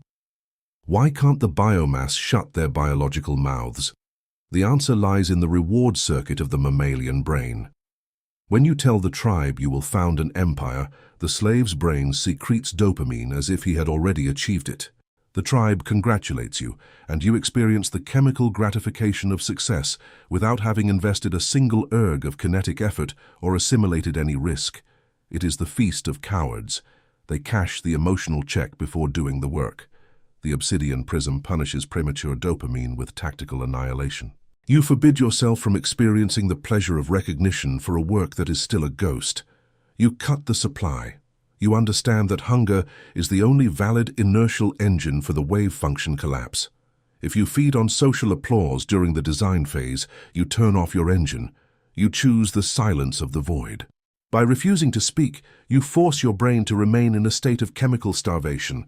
That atrocious and contained hunger will transmute into a geometric aggressiveness that will shatter market barriers when the time comes. You use the pressure of the unsaid as the hydraulic fluid that will eventually crush your opposition. The topological barrier defining the critical angle. In optical materials science, if you increase the angle at which light hits the border between the dense medium and the air, you reach a mathematical point. This is called the critical angle. When light hits the border at an angle greater than this threshold, a miracle occurs. Total internal reflection. Not a single photon escapes. The border acts as a perfect mirror, and 100% of the light bounces back inside.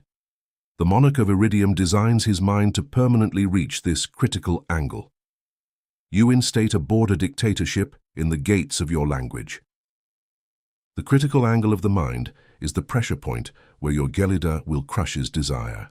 You train your consciousness so that any tactical plan, any ambition, and any vulnerability detected in the competition hits this angle and bounces inward. Nothing gets out. Your skull becomes a vacuum-sealed safe. The outer ecosystem observes you and only perceives the abyssal black of your obsidian. They cannot see the storm inside. The physics of fiber optics, multiplication by enclosure. The phenomenon of total internal reflection is the principle of fiber optics, the technology carrying the world's power. Light enters the cable, and because it cannot escape the glass walls, travels thousands of kilometers, bouncing internally at light speed without losing intensity until it hits its final target. Your mind operates under the physics of fiber optics. When you have a plan of corporate annihilation and deny it the exit through the mouth, the energy does not disappear. It bounces against the walls of your skull. This constant internal bounce forces the idea to be processed, audited, and perfected millions of times. By not dissipating the idea in the air, you force it to gain density.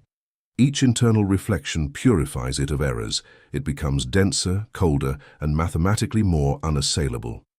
This multiplication by enclosure is the secret to designing bulletproof monopolies. The strategy reaches a state of hyperdensity the matrix cannot resist. The asphyxiation of feedback, repudiating tribal advice. The biomass justifies its verbal incontinence with another lie, the need for feedback. The slave exposes his ideas prematurely, saying he seeks advice or that two heads are better than one. Apply the inorganic dissection to human advice. If you operate from stasis, your inertial mass is superior to that of the herd.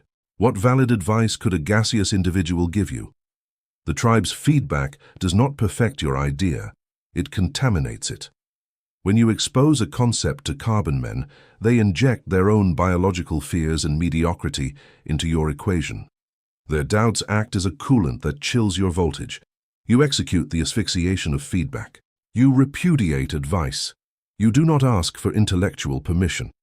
You assume the sociopathic arrogance that the equation calculated in the absolute vacuum of your mind is infinitely superior to the consensus of a committee.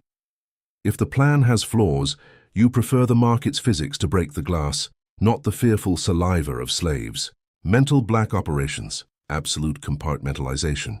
Maintaining total internal reflection requires a military intelligence architecture within your own psychology.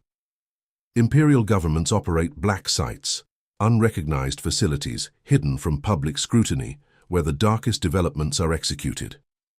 You instate mental black operations within your own internal geography. You compartmentalize your consciousness. The aseptic hologram handles superficial operations, empty talk about weather or trivial finances. But behind the critical angle border, the black site operates in the strictest silence. Even your closest allies do not have access credentials to this vault. You forbid total honesty. Intimacy is a data leak. If you hand over the source code of your expropriation strategy to a partner for emotional connection, you just handed the detonator of your empire to an unpredictable mammal. Iridium loyalty is toward the mandate. You operate from the shadows, knowing the only safe secret is the one that never left your mind. The death of the process, the deification of the result. The holographic age has fathered the process cult. The matrix orders the biomass to document its struggle. Show your progress, share your path, be vulnerable. This is thermodynamic pornography. It is the act of exhibiting friction so others consume your wear. Total internal reflection annihilates this exhibition. The lethal operator imposes the death of the process and the deification of the result. You do not show how you are building the skyscraper. You cover it with a loner of impermeable obsidian until inauguration day. You do not talk about hours without sleep or legal obstacles. Showing the process is begging for the tribe's compassion. By hiding your process, you deny competitors the telemetry of your methods. No one can copy a business model or a fiscal strategy if they don't even know it exists. When you finally reveal the empire already built and fossilized, the biomass suffers an inertial shock. By hiding friction, you create the inorganic mirage of omnipotence, the gelida digestion of paranoia, assimilating internal pressure. Maintaining the critical angle is not natural for the biological brain. Accumulating hyperdense light inside a closed vault generates massive intracranial pressure. The slave feels he will explode if he doesn't tell someone. This generates paranoia. The monarch of the prism masters gelida digestion. You swallow the pressure. When you feel the pressure of internal reflection threatening your discipline, do not open the verbal valve. You lie in the dark, dissociate from your body, and observe the pressure as data. You breathe the vacuum. You chew the discomfort of solitude. You understand that the solitude of the secret is the anvil of your supremacy. You force yourself to love the asphyxiation of silence. You know that every day you spend without revealing your intentions, your inertial mass doubles. Internal pressure does not destroy you because your iridium lattice is designed to operate under extreme gravity. You transmute paranoia into stillness, until the anxiety dies. The phase explosion, the collapse on the board. The critical angle is not an eternal prison. It is the containment chamber before detonation. If light bounces forever and never interacts with the outside, there is no wave function collapse. The goal is to alter the matrix. Release occurs exclusively through the phase explosion. The energy does not escape through the sides. The energy travels in silence until it hits the target. In your power architecture, the phase explosion is the exact instant the plan materializes on the ashboard through irreversible action. You don't announce a hostile expropriation. You arrive on Monday with the shares already bought in the shadows and legal firms executed. The phase explosion is terrifying for the ecosystem because it lacks thermal preamble.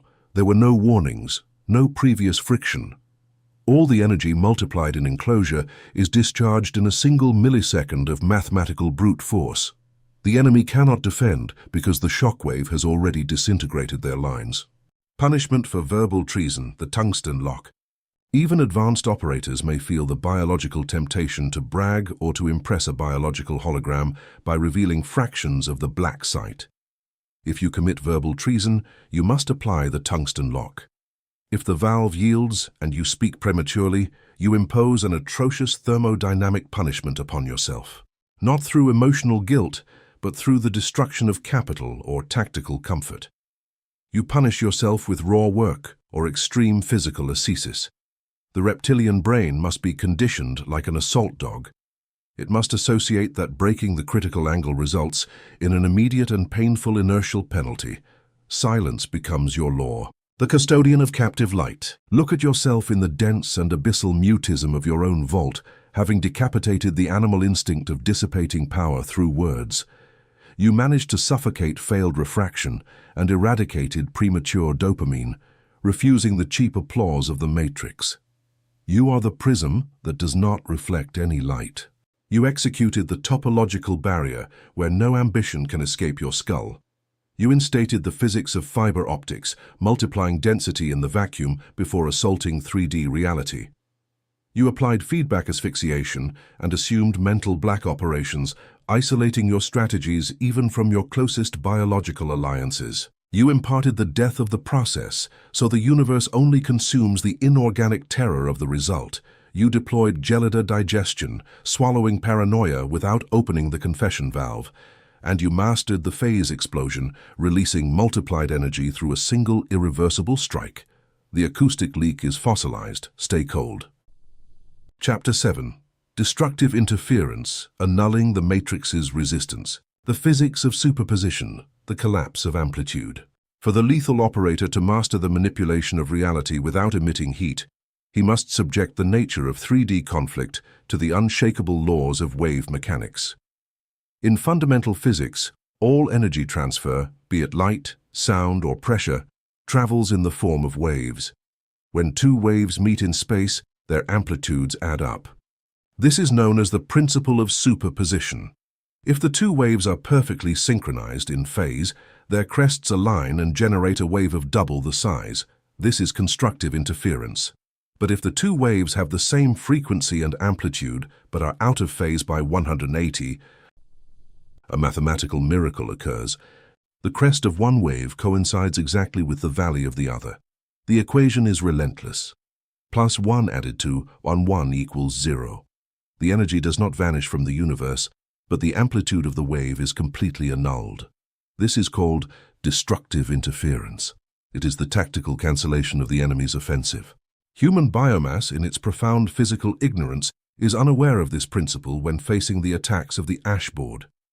The universe is a sea of hostile waves, corporate lawsuits, and financial crises. The inorganic operator does not build stone walls to stop waves. Walls suffer friction. You do not block the blow, you emit the inverse wave. The frontal clash fraud, the hemorrhage of kinetic war. The parasitic system has indoctrinated the carbon slave with the mythology of struggle. They teach that if life pushes, they must push back harder. They say power is proven in the clash, raising the voice above the enemy. Apply the thermodynamic scanner to the frontal clash. It is a fatal energy leak. When you oppose kinetic resistance to a force, you generate constructive interference of chaos. If someone shouts and you shout back, you double the volume. You increase molecular agitation. In a frontal clash, both organisms heat up and suffer damage. It is a war of attrition where the winner loses a catastrophic percentage of mass. The monarch of Obsidian diagnoses frontal combat as aerodynamic stupidity. Direct confrontation is for pawns. Kings do not fight. Kings cancel.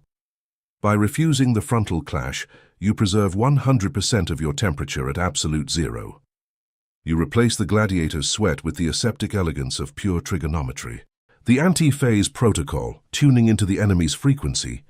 To execute destructive interference, you must strip the enemy attack of its emotional makeup.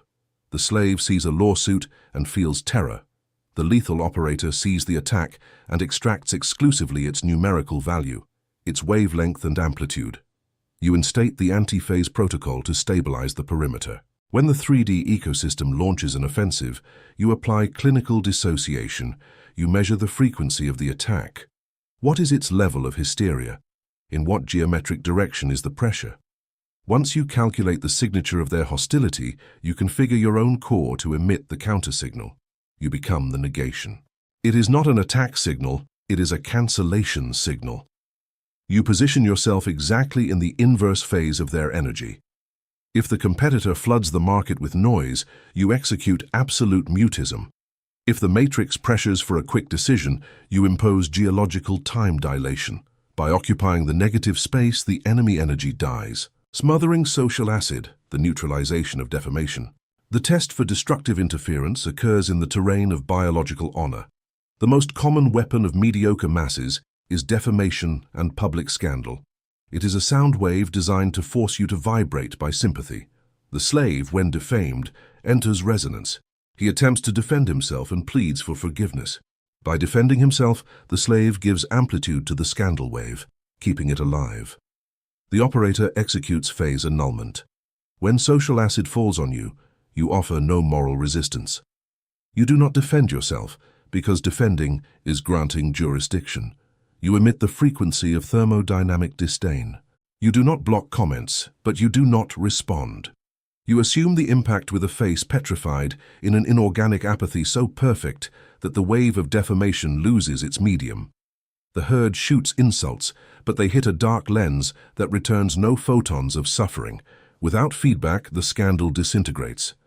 Corporate judo and market geometry. In the war of financial expropriation, destructive interference becomes the ultimate corporate judo tactic. The biological competitor will try to match your force. If you lower prices, they lower them more. This is mutual wear. The hyperdense creator does not play symmetric competition. You apply phase inversion on the board. If the industry runs toward a technology generating a bubble of heat, you do not join the stampede. The stampede is the crest of the wave. You withdraw toward the valley. You consolidate control over the boring and fundamental resources that the stampede will need when the bubble collapses and the heat dissipates. If an enemy launches an aggressive campaign, you do not respond with another campaign. You analyze their vector. They spend all liquid capital on marketing, crest. Their counterphase, valley, is their weakness in infrastructure. You quietly hit their logistics or acquire their suppliers. You annul them by removing the floor. The terror of zero amplitude, psychological torture of the vacuum. The effect of destructive interference on the adversary's psychology is atrocious. The biological brain is coded to understand physical force. If a human is hit, he feels pain, but understands the math of the collision. What the biological brain cannot assimilate is striking with all its fury and finding zero amplitude. Imagine the aggressor. They spent months planning an assault. They launch the master blow, and the result is not that you defend and win, nor that you raise a wall. The result is that their attack simply vanishes in the air without altering a hair on your head, as if they fired a nuclear missile against a shadow. This lack of friction breaks the enemy's sanity. They face the terror of the void. They question their own existence and the reality of their weapons. The psychological torture of zero amplitude is more devastating than revenge, because revenge dignifies the adversary. Cancellation reduces them to irrelevant subatomic dust. The absorption of fear, cancelling self-interference. Destructive interference is not just for the exterior biomass, its most critical use is cancelling your own internal threats. The lethal operator still inhabits carbon. That reptilian brain will generate waves of fear and doubt. This is self-interference. If you allow biological fear to add to external challenges, you will fracture. You must execute phase annulment upon yourself. When fear of ruin threatens your stasis, you do not fight the fear. Fighting the mind is heating the engine. You apply tactical splitting. You observe the wave of your fear on the monitor of your consciousness. You analyze it, and you immediately emit the inverse wave. You emit tactical nihilism. You remind yourself that you are already dead on the holographic plane and that the loss of your empire is geologically irrelevant. By injecting aseptic nihilism into the vein of anxiety, the two waves cancel. Fear vanishes, leaving you in a state of gelida vacuity, ready for calculation. The exclusion zone, the perimeter where resistance cannot exist. If you master the constant emission of the counter-frequency, you materialize a terrifying physical phenomenon, the exclusion zone.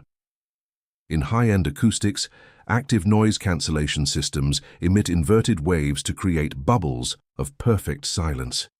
You turn your obsidian perimeter into a bubble of thermodynamic exclusion. The matrix crises and the herd's noise can roar around you with hurricane force. Markets collapse and social hysteria sweeps the streets. But the instant that energy tries to cross your perimeter, it is registered, inverted, and cancelled. Within your jurisdiction, the air is heavy, soundless, and at 0 degrees Kelvin. You have created a micro-universe where resistance mathematically cannot exist. It is erased from reality before exerting kinetic force. Allies who operate within this zone experience supernatural clarity. They stop feeling the stress of the ashboard because you act as an absolute filter that annuls the world's radiation. Subjection without deployment. The economy of zero effort. Systematic application of destructive interference leads to victory without battle. The slave wins by losing blood. The human strategist wins by losing capital. The operator of the Obsidian Prism subjects without deployment. By mastering the ability to annul any enemy advance from your throne, war becomes a mathematical exercise. You save the millions of dollars and biological years that the biomass spends on competing. Your economy of effort is perfect. You spend 0 electrons on defending yourself. You let the laws of optical physics do the work of disintegrating the matrix's will. When the matrix understands that attacking you is futile, they yield. You win, not by butchering the enemy army, but by demonstrating geometrically that their swords cannot cut the fabric of the vacuum. You are the immovable point that renders all external force irrelevant. Your triumph is the terminal proof that in a universe of waves, the most powerful entity is the one that knows how to remain silent. The illusion of the indestructible monolith, the secret of Obsidian. The 3D ecosystem, unable to process wave mechanics, will interpret your triumph through ignorance. Seeing you survive the cruelest deformation and crush aggressive competitors without a scratch, the biomass will mythify you. They will believe you possess infinite armor.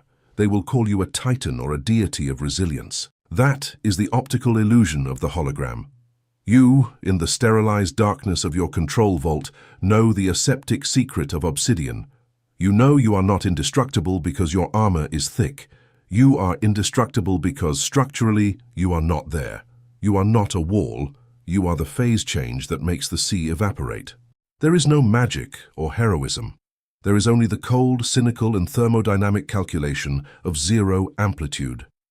By mastering destructive interference, you have hacked the code of universal resistance. True omnipotence is not resisting the blow of reality, but reprogramming the wave of the blow so it cancels itself in the vacuum. The architect of absolute zero. Look at yourself in the unalterable blackness of your own exclusion field, having decapitated the animal instinct of fighting the universe's friction. You managed to suffocate the physics of chaos superposition. You transmuted into the counterphase emitter. You mutilated the frontal clash fraud, refusing to burn your glucose. You executed the anti-phase protocol, calculating the signature of the enemy's hate to occupy negative space and collapse their amplitude to zero. You instated social acid asphyxiation, assuming the attack with a lethargy so abyssal that insults disintegrated. You applied corporate judo, attacking where they lacked support. You assumed the terror of zero amplitude, torturing the adversary's psychology by demonstrating their war produced no ripple in your apathy. You imparted the absorption of internal fear and deployed the exclusion zone. You dominated subjection without deployment, winning wars without moving a single piece. You are the architect of absolute zero. Stay cold. Chapter 8. The Convex Lens of the Void. Ignition without fire. The physics of optical concentration. The fire born from cold. For the lethal operator to consummate his supremacy over the ashboard, he must definitively abandon the blunt tools of inferior biology and adopt the lethal elegance of optical physics. Observe the nature of sunlight. When solar photons fall on Earth's surface, they are parallel, diffuse, and harmless. They warm the skin of the biomass and dissipate without causing structural damage. However, if you interpose a perfect convex lens in the path of that diffuse light, the physics of the universe alters. The lens curves parallel rays, forcing them to converge at a single mathematical point, the focal point. In that microscopic coordinate, energy density increases to catastrophic levels. Temperature skyrockets. Ignition occurs. Paper, wood, or steel are incinerated in seconds. The most terrifying thermodynamic secret of this process is that the lens itself is completely cold. It possesses no fire of its own. It spends no kinetic energy. It does not sweat, shake, or burn. It simply manipulates the light of others. You must transmute your mind into that lens. The 3D ecosystem will bombard you with the diffuse energy of hysteria and market noise. The carbon slave tries to fight that light. The monarch of the Obsidian Prism does not generate fire. He focuses the chaos. He receives the luminous chaos of the environment and makes it pass through the convergent apathy of his dark glass. He focuses it on a micro-target until it bursts into flames. You achieve maximum tactical destruction by operating from operative absolute zero. You are the cold instrument that dictates the burning of the simulation. The fraud of kinetic friction. Why slaves burn alive. The parasitic system of civilization has programmed humanity with the lie of caloric effort. They teach the slave that to forge an empire or destroy an adversary, he must work hard, put passion into it, sweat blood, and get angry. They teach them to light a fire by rubbing two sticks together. Apply the materials science guillotine to this behavior. Rubbing wood is kinetic friction. It requires a monstrous expenditure of muscular energy. It consumes the individual's oxygen and, most tragically, physically wears down the sticks being rubbed. Carbon Man terminates by burning himself out. He suffers from burnout syndrome, heart attacks, and clinical depression. He incinerates himself in the attempt to generate a spark. The lethal operator repudiates friction. You do not rub sticks. Sweaty effort is the religion of prey, the moral justification of the weak to feel valuable while they fail. By becoming the convex lens of the void, you eradicate your need to push. You substitute metabolic expenditure with geometric design, demonstrating to the universe that true absolute power resides not in the ability to sweat, but in the ability to remain aseptically still while the world burns by its own optical laws. The lensmaker's equation, designing inorganic asymmetry. For the lens to work and the collapse of matter to be instantaneous, your mind must be designed under strict parameters. In physical optics, the focal distance of a lens determines the violence with which light will converge. Subject your psychology to the logic of this equation. There is a density factor. It is your mental density, your dark stoicism, and your inertial mass. If your mind is porous and light, the light barely bends. But by adopting iridium and obsidian, your density becomes massive. There are factors regarding the curvature radii of the lens surfaces. These are the boundaries of your obsidian perimeter. If you are flat, reactive, accessible, or predictable, the radii tend toward infinity and the equation fails. You must generate extreme curvature. You isolate yourself acoustically, amputate empathy, and disconnect from the biological timeline. By maximizing density and curvature, your focal distance becomes microscopic. The ignition point moves closer to you. This means you no longer need to wait biological decades for a project to succeed. The fire materializes in milliseconds, right at the coordinate you decided to observe.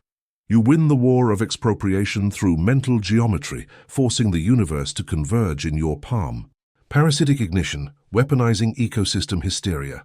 The most sadistic and efficient aspect of the convex lens is that you do not need to generate your own light to destroy. In fact, the lethal operator feeds on the chaos of others. We call this parasitic ignition. Human biomass produces an obscene amount of radiant energy in the form of fear, indignation, and market trends. The slave is overwhelmed by this blinding light. You position yourself in front of the wave. When a hostile competitor launches a $1 million campaign to defame you, they are lighting industrial spotlights toward you. The weak individual raises a shield to block the light. You raise the prism. You take all that hyperactive attention and media traffic funded by your adversary and pass it through your lens of lethargic apathy. Since you do not react with anger, the light does not bounce. It penetrates your glass, curves under your will, and is focused directly toward the target you wish to incinerate. For example, the launch of your own monopoly now benefits from all the attention the enemy paid for. You have used the adversary's chemical fire to light the boiler of your own empire.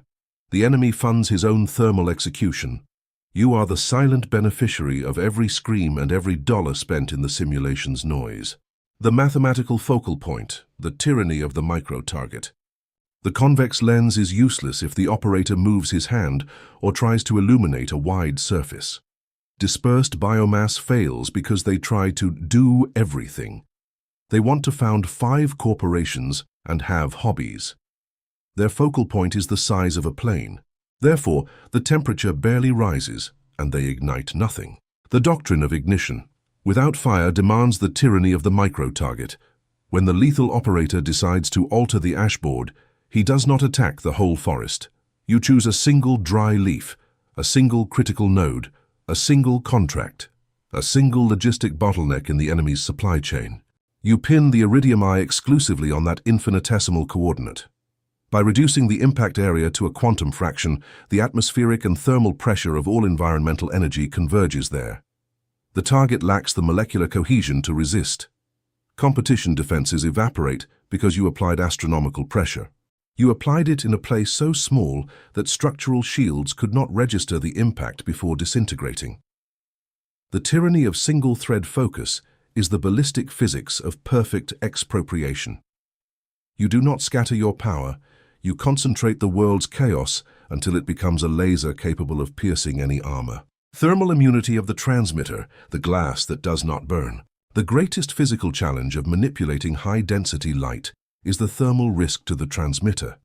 If the lens possesses impurities, it will absorb part of the heat instead of refracting it and will end up melting itself. Psychological impurities are guilt, doubt, emotional attachment, and compassion. To be the convex lens of the void, you must reach thermal immunity. While all corporate and financial chaos energy crosses your skull to incinerate the target, you must remain stabilized at absolute zero. This requires psychopathic dissociation between the act of destruction and your biological ego. You are not the one burning the competition, it is the market physics burning them. You simply hold the lens. You observe financial ruin, massive layoffs, or ecosystem collapse with the clinical coldness of a meteorologist observing a storm. There is no sadism, because sadism requires pleasure, and pleasure is heating up. You do not enjoy destruction, you audit it. By keeping your glass purified of emotional radiation, energy passes through you at light speed without altering a single electron of your inorganic peace. You are the aseptic conduit of thermodynamic fatality. You remain pristine while the landscape before you is reduced to ash. The predator's statics, immobility as a trigger.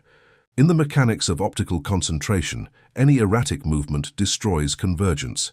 If a child holds a magnifying glass under the sun, but his hand shakes from impatience, the light point dances, dissipating heat and making ignition impossible. The carbon slave has trembling hands. he is in a hurry for results. That anxiety to close the deal or see the money in his account forces him to agitate. And by agitating, he cools the system. The operator executes the predator's statics. Once you have calculated the lens, assimilated parasitic energy, and fixed the micro-target, you transform into a monumental corpse. You stay absolutely still. You do not alter the plan because there is silence. You do not get nervous if the paper takes 3 geological days to smoke. You endure the tension of time with the apathy of a dead deity.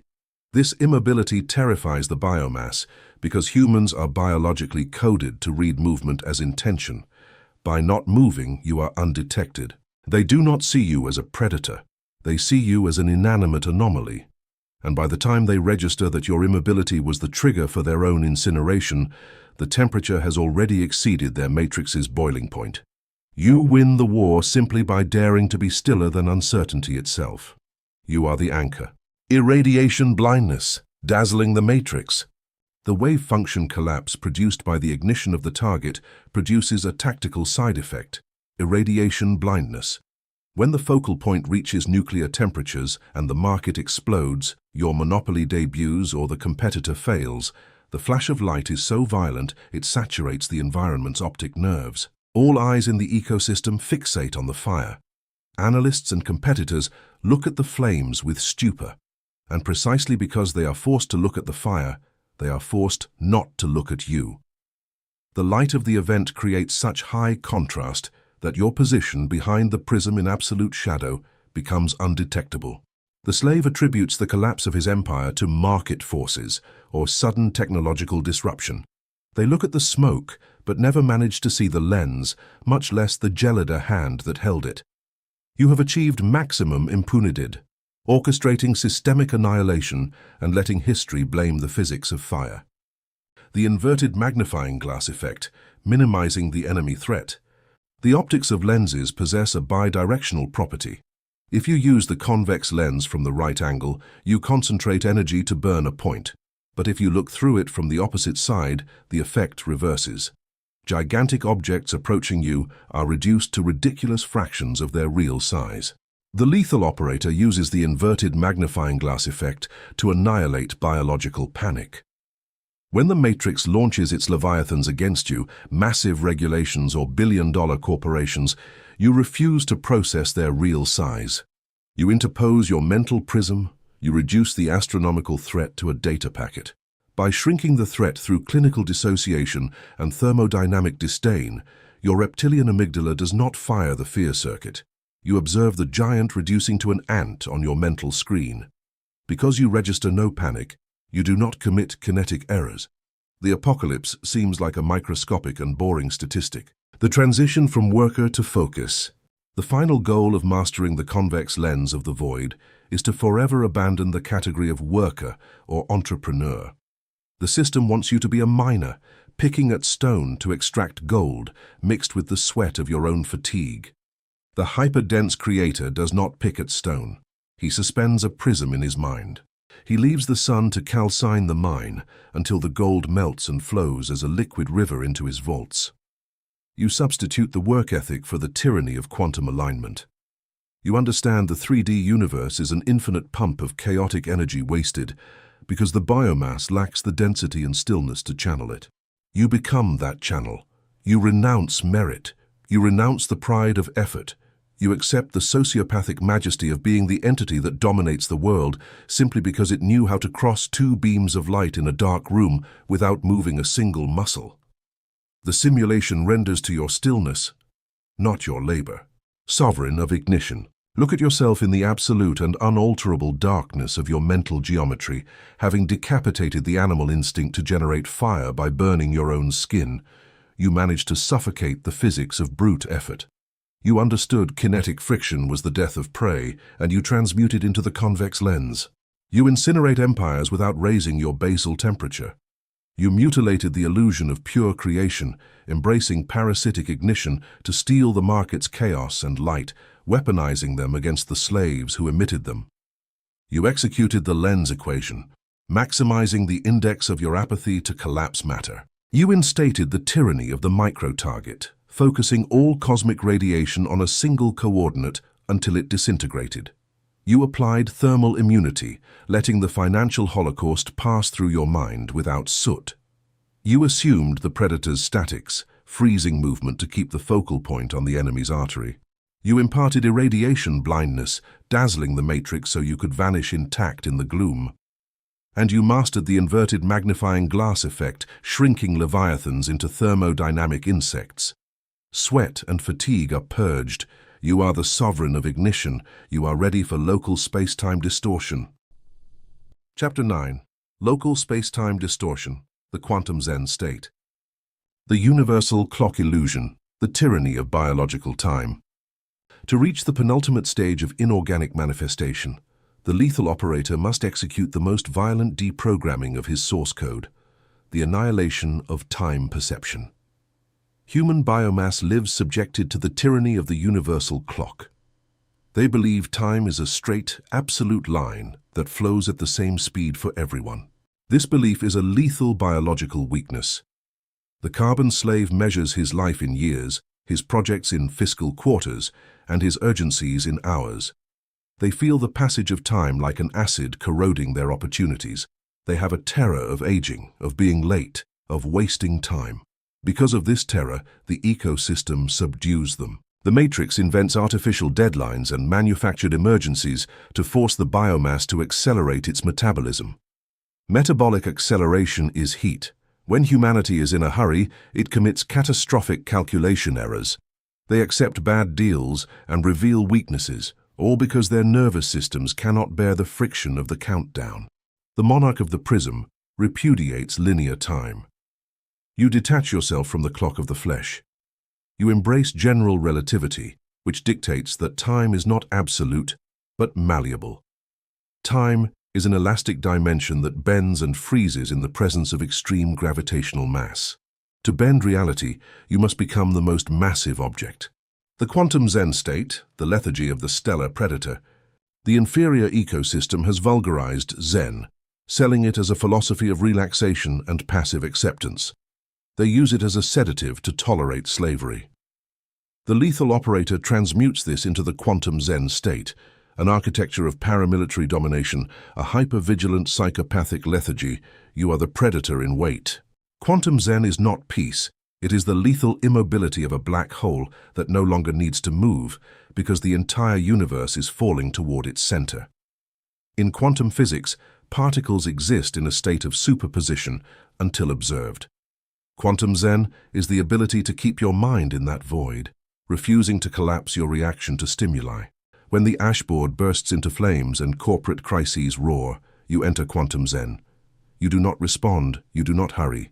You slow your biological breathing and decrease your heart rate to geological levels. You become the eye of the storm. In this state, the world's haste is perceived in slow motion. You are no longer subject to time. Gravitational time dilation, the mathematics of eternity. Einstein's theory establishes gravitational time dilation. Clocks in stronger gravitational fields near massive objects tick more slowly than those in weaker fields. In the thermodynamics of power, mass is measured by the ability to absorb impacts without reacting and the refusal to emit heat. Biomass is light and reactive. Therefore, their time passes at a dizzying speed. They live in the panic of the microsecond. By applying the Obsidian Prism, your psychological mass tends toward infinity. Consequently, time in your local vicinity dilates. This is not a poetic metaphor, it is a siege tactic.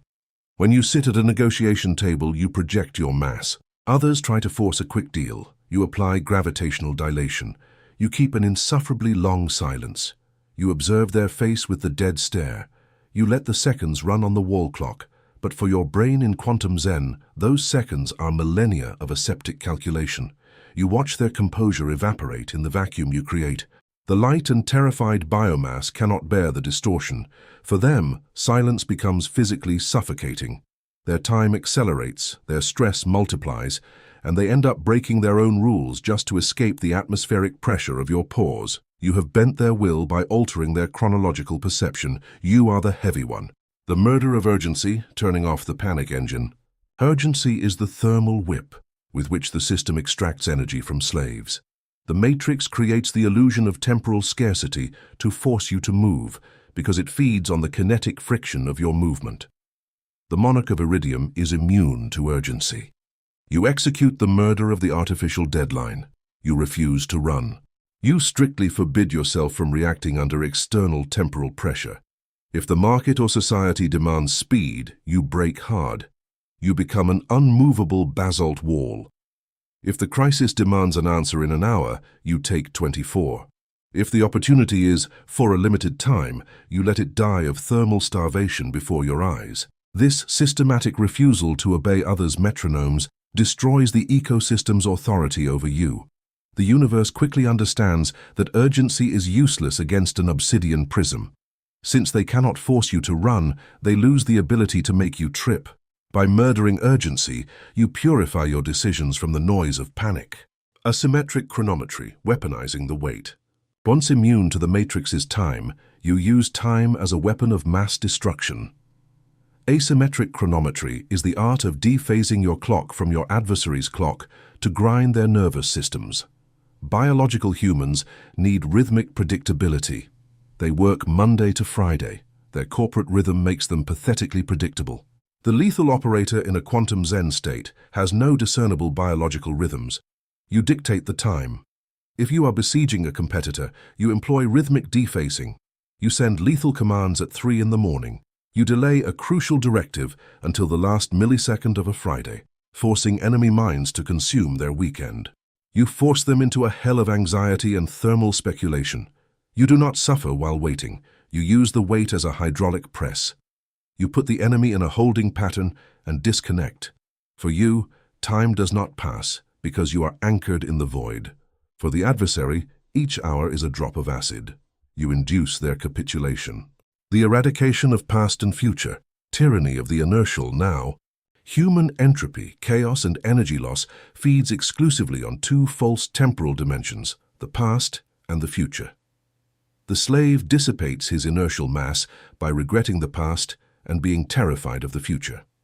The biological brain is a machine for useless time travel, burning voltage in coordinates that do not exist. The quantum Zen state imposes the topological eradication of past and future. Your obsidian core inhabits only the inertial now. The past is dead information, aseptic telemetry stripped of emotional charge. You have no regrets. The future is a wave superposition.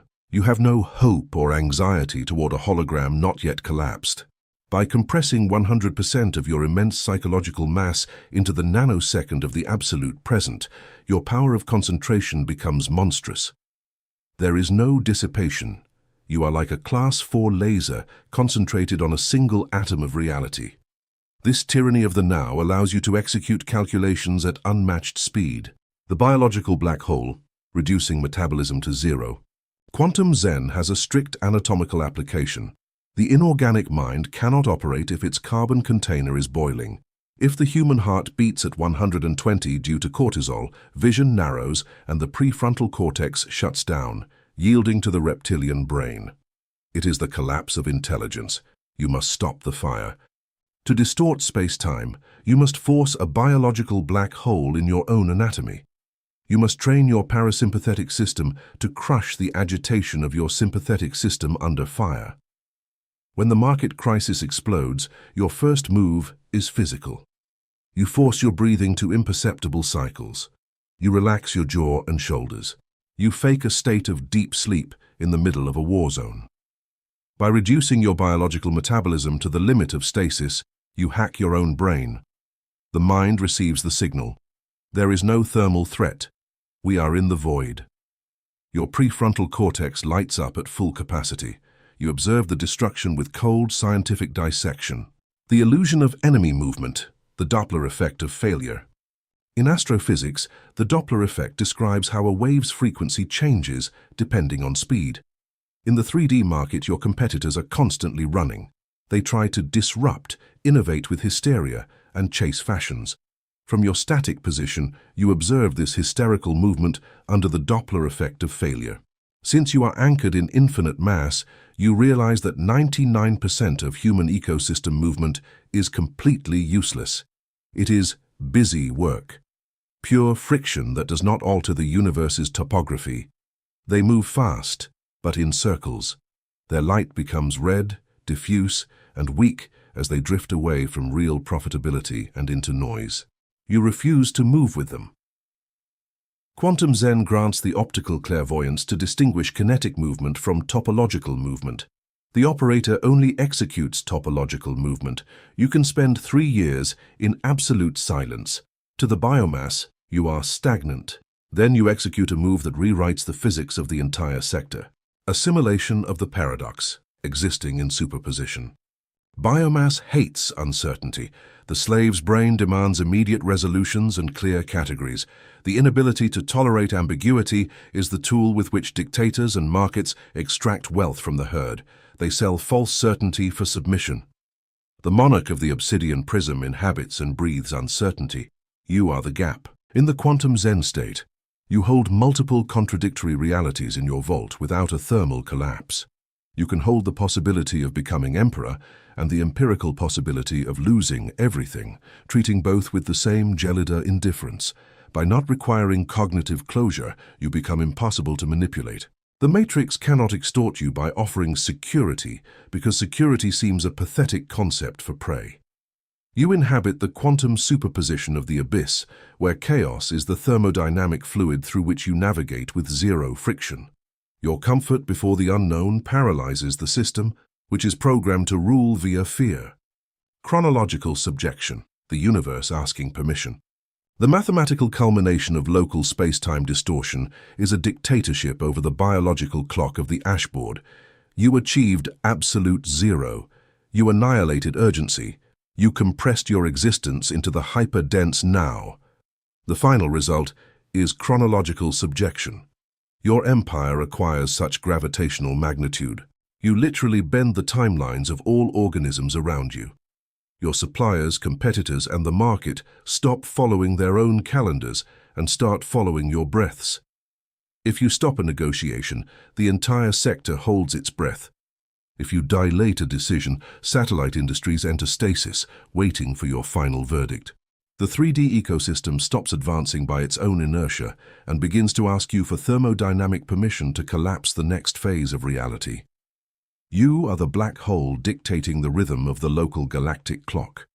Time is no longer a force dragging you toward decay. It is a pocket dimension you stretch or freeze to crush will. The chronocrat of the void. Look at yourself in the soundless dilation of your own quantum containment chamber, having decapitated the animal instinct of submitting to the matrix's speed. You managed to suffocate the universal clock illusion. You understood mortal's haste was a useless combustion, and you transmuted into the singularity that stops time. You mutilated the spiritual peace fraud, arming the quantum Zen state as a hypervigilant predator lethargy. You executed gravitational dilation, using your mass to drown enemies in the torture of your geological silences. You instated the murder of the artificial deadline, refusing to operate under the ecosystem's countdowns. You applied asymmetric chronometry, weaponizing the weight to break the mental health of competitors. You assumed the eradication of past and future, condensing your voltage in the absolute now. You imparted the biological black hole upon your carbon container, and you dominated chronological subjection. Chapter 10. The Collapse of Light, Transmuting Probability into Matter.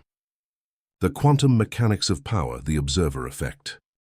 To reach the apotheosis of inorganic manifestation and settle the empire upon unalterable foundations, the lethal operator must abandon the laws of classical physics and enter the terrifying coldness of quantum mechanics. In the subatomic universe, matter does not exist as a solid and defined entity by default. It is a wave. Elementary particles exist in a state of quantum superposition. They are a diffuse wave of mathematical probabilities. They can be anywhere simultaneously. However, an empirical phenomenon occurs that modern science still contemplates with terror: the observer effect. In the exact instant an observer fixes attention, the wave collapses. The wave function breaks.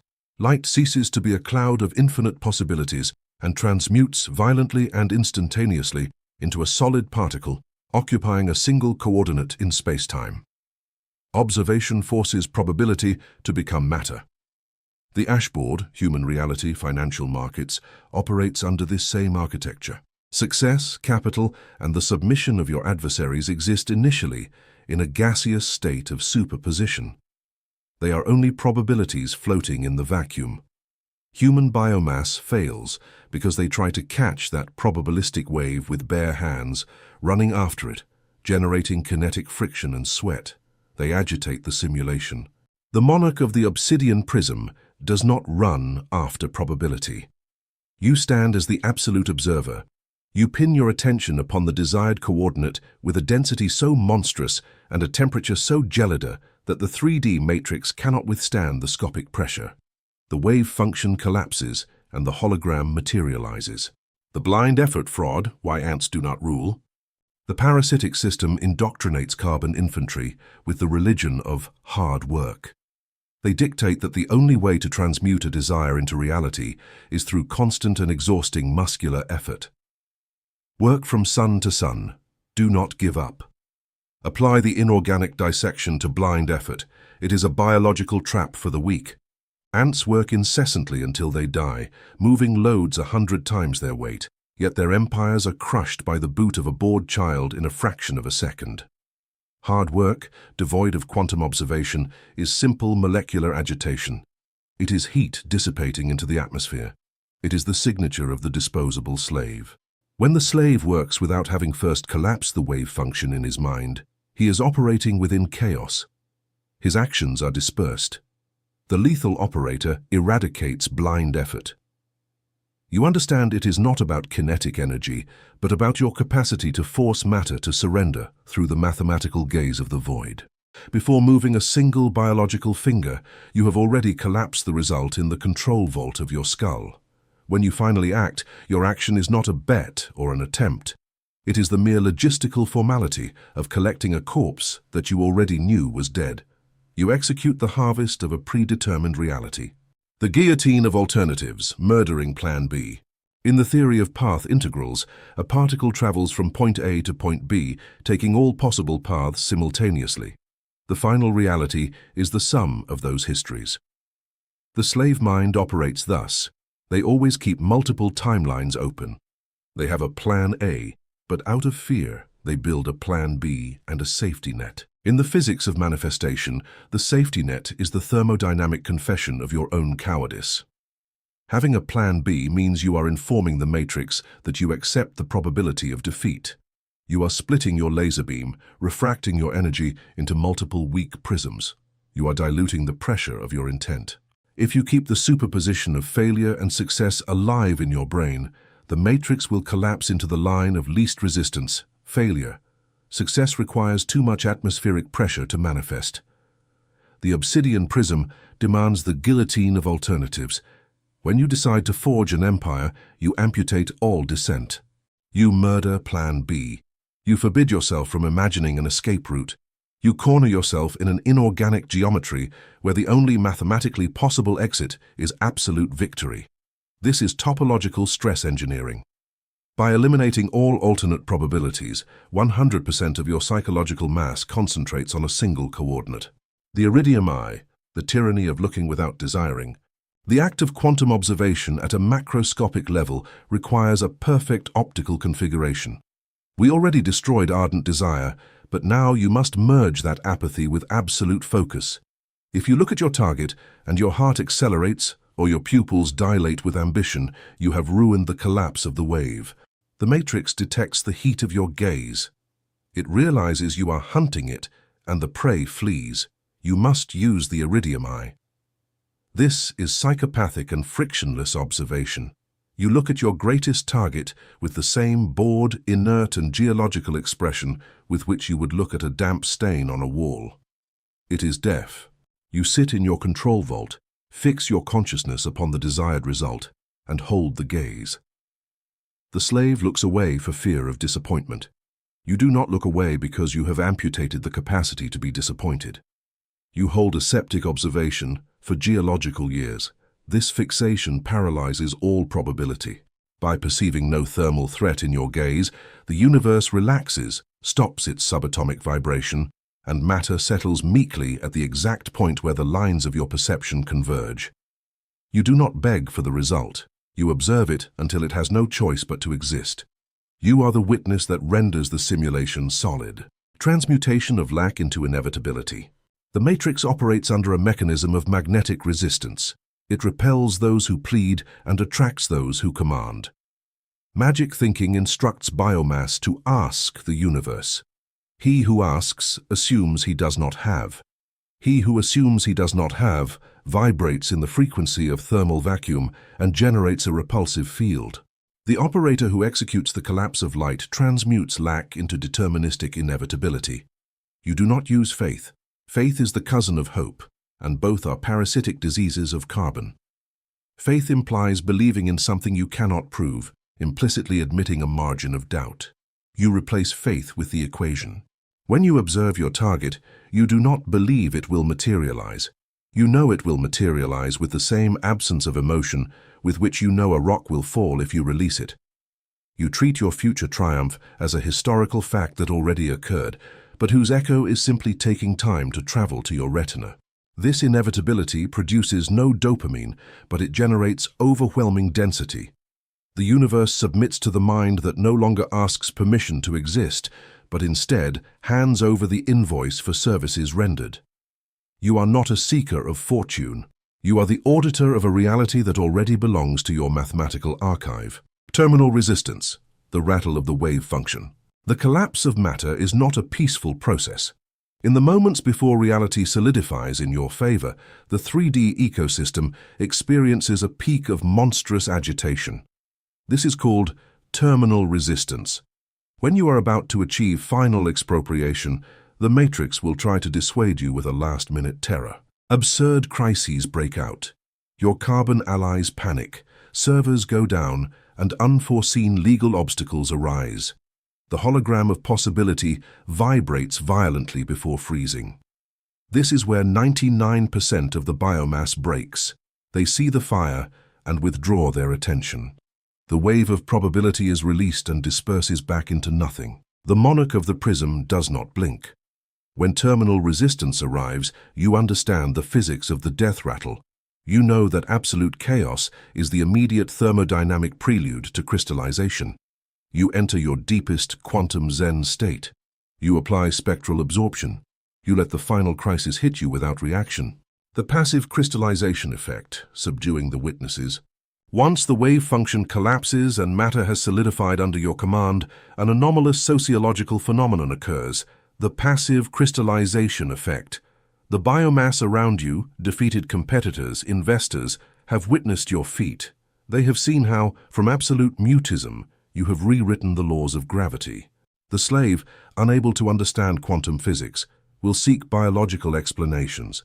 They will say you are an undecipherable genius or possess inhuman cruelty. They will turn you into a living mythology. Passive crystallization is the moment you allow the collective mind of the herd to do the work of securing your empire for you. By believing in your legend, the biomass provides the kinetic energy needed to sustain your monopoly's structure. They obey you not because of direct orders, but because of the reverent terror inspired by your method. They have been subdued by the empirical evidence that you took the board simply by looking at it in silence. Closing the orbit, post-materialization disdain. The greatest thermodynamic risk post-collapse is attachment. When the carbon slave obtains what he desired, he embraces it. He becomes emotionally attached to his success, developing a paralyzing panic of losing it. By doing this, they heat up again. They become vulnerable prey. The doctrine demands closing the orbit. In the exact millisecond probability becomes matter and the empire is yours, you disconnect it from your core. You expropriate the money, crush the competitor, and immediately you become bored. You look at your creation with the same psychopathic lethargy with which you hunted it. You forbid yourself from falling in love. If tomorrow the universe grinds your monopoly under a catastrophe, you do not shed a carbon tear. You are ready to lose everything without your pulse altering because you are not the empire, you are the black hole that forged it. By keeping your creation at an aseptic distance, you prove you have no emotional hostages. The solitude of the quantum apex, the geological silence, the collapse of the wave function has an irreversible biological cost.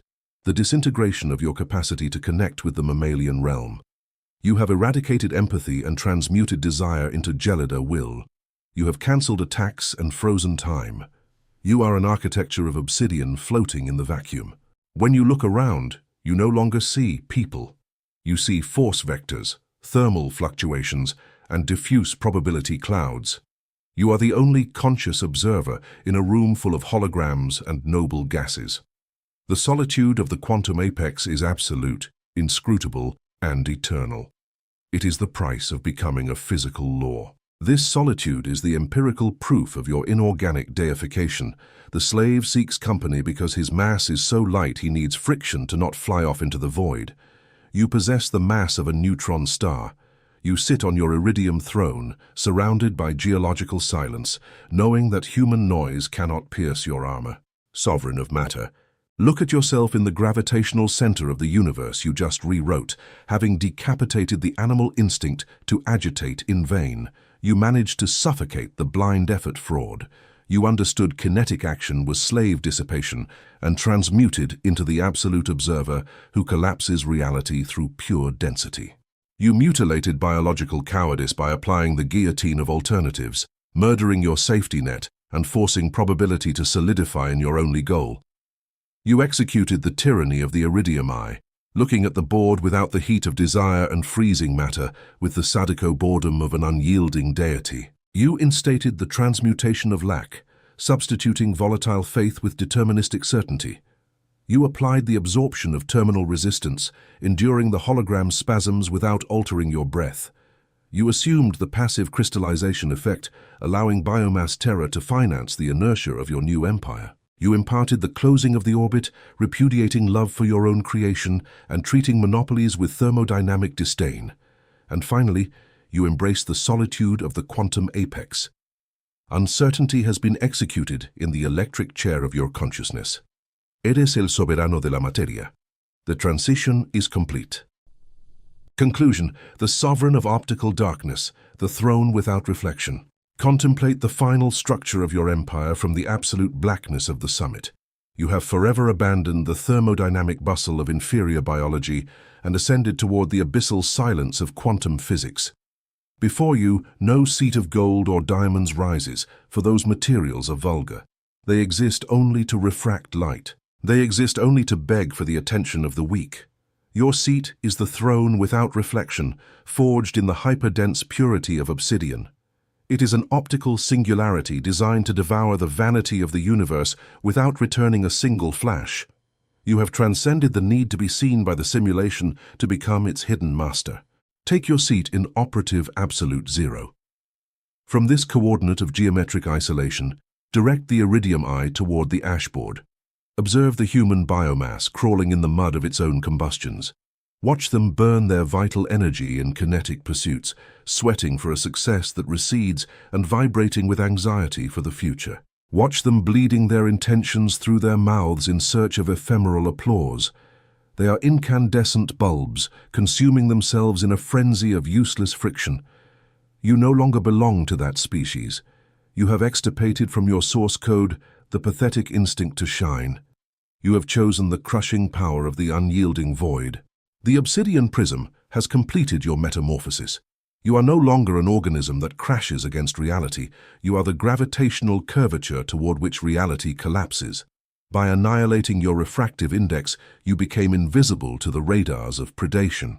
By instating spectral absorption, you turned the matrix's attacks into mass. You converted attacks into the static fuel of your own mass.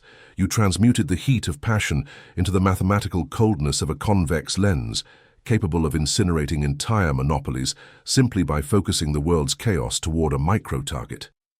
In the silence of your quantum Zen state, you forced the hands of the biological clock to stop. You subjected time itself to the dictatorship of your paramilitary lethargy. Your reign is the apotheosis of inert matter.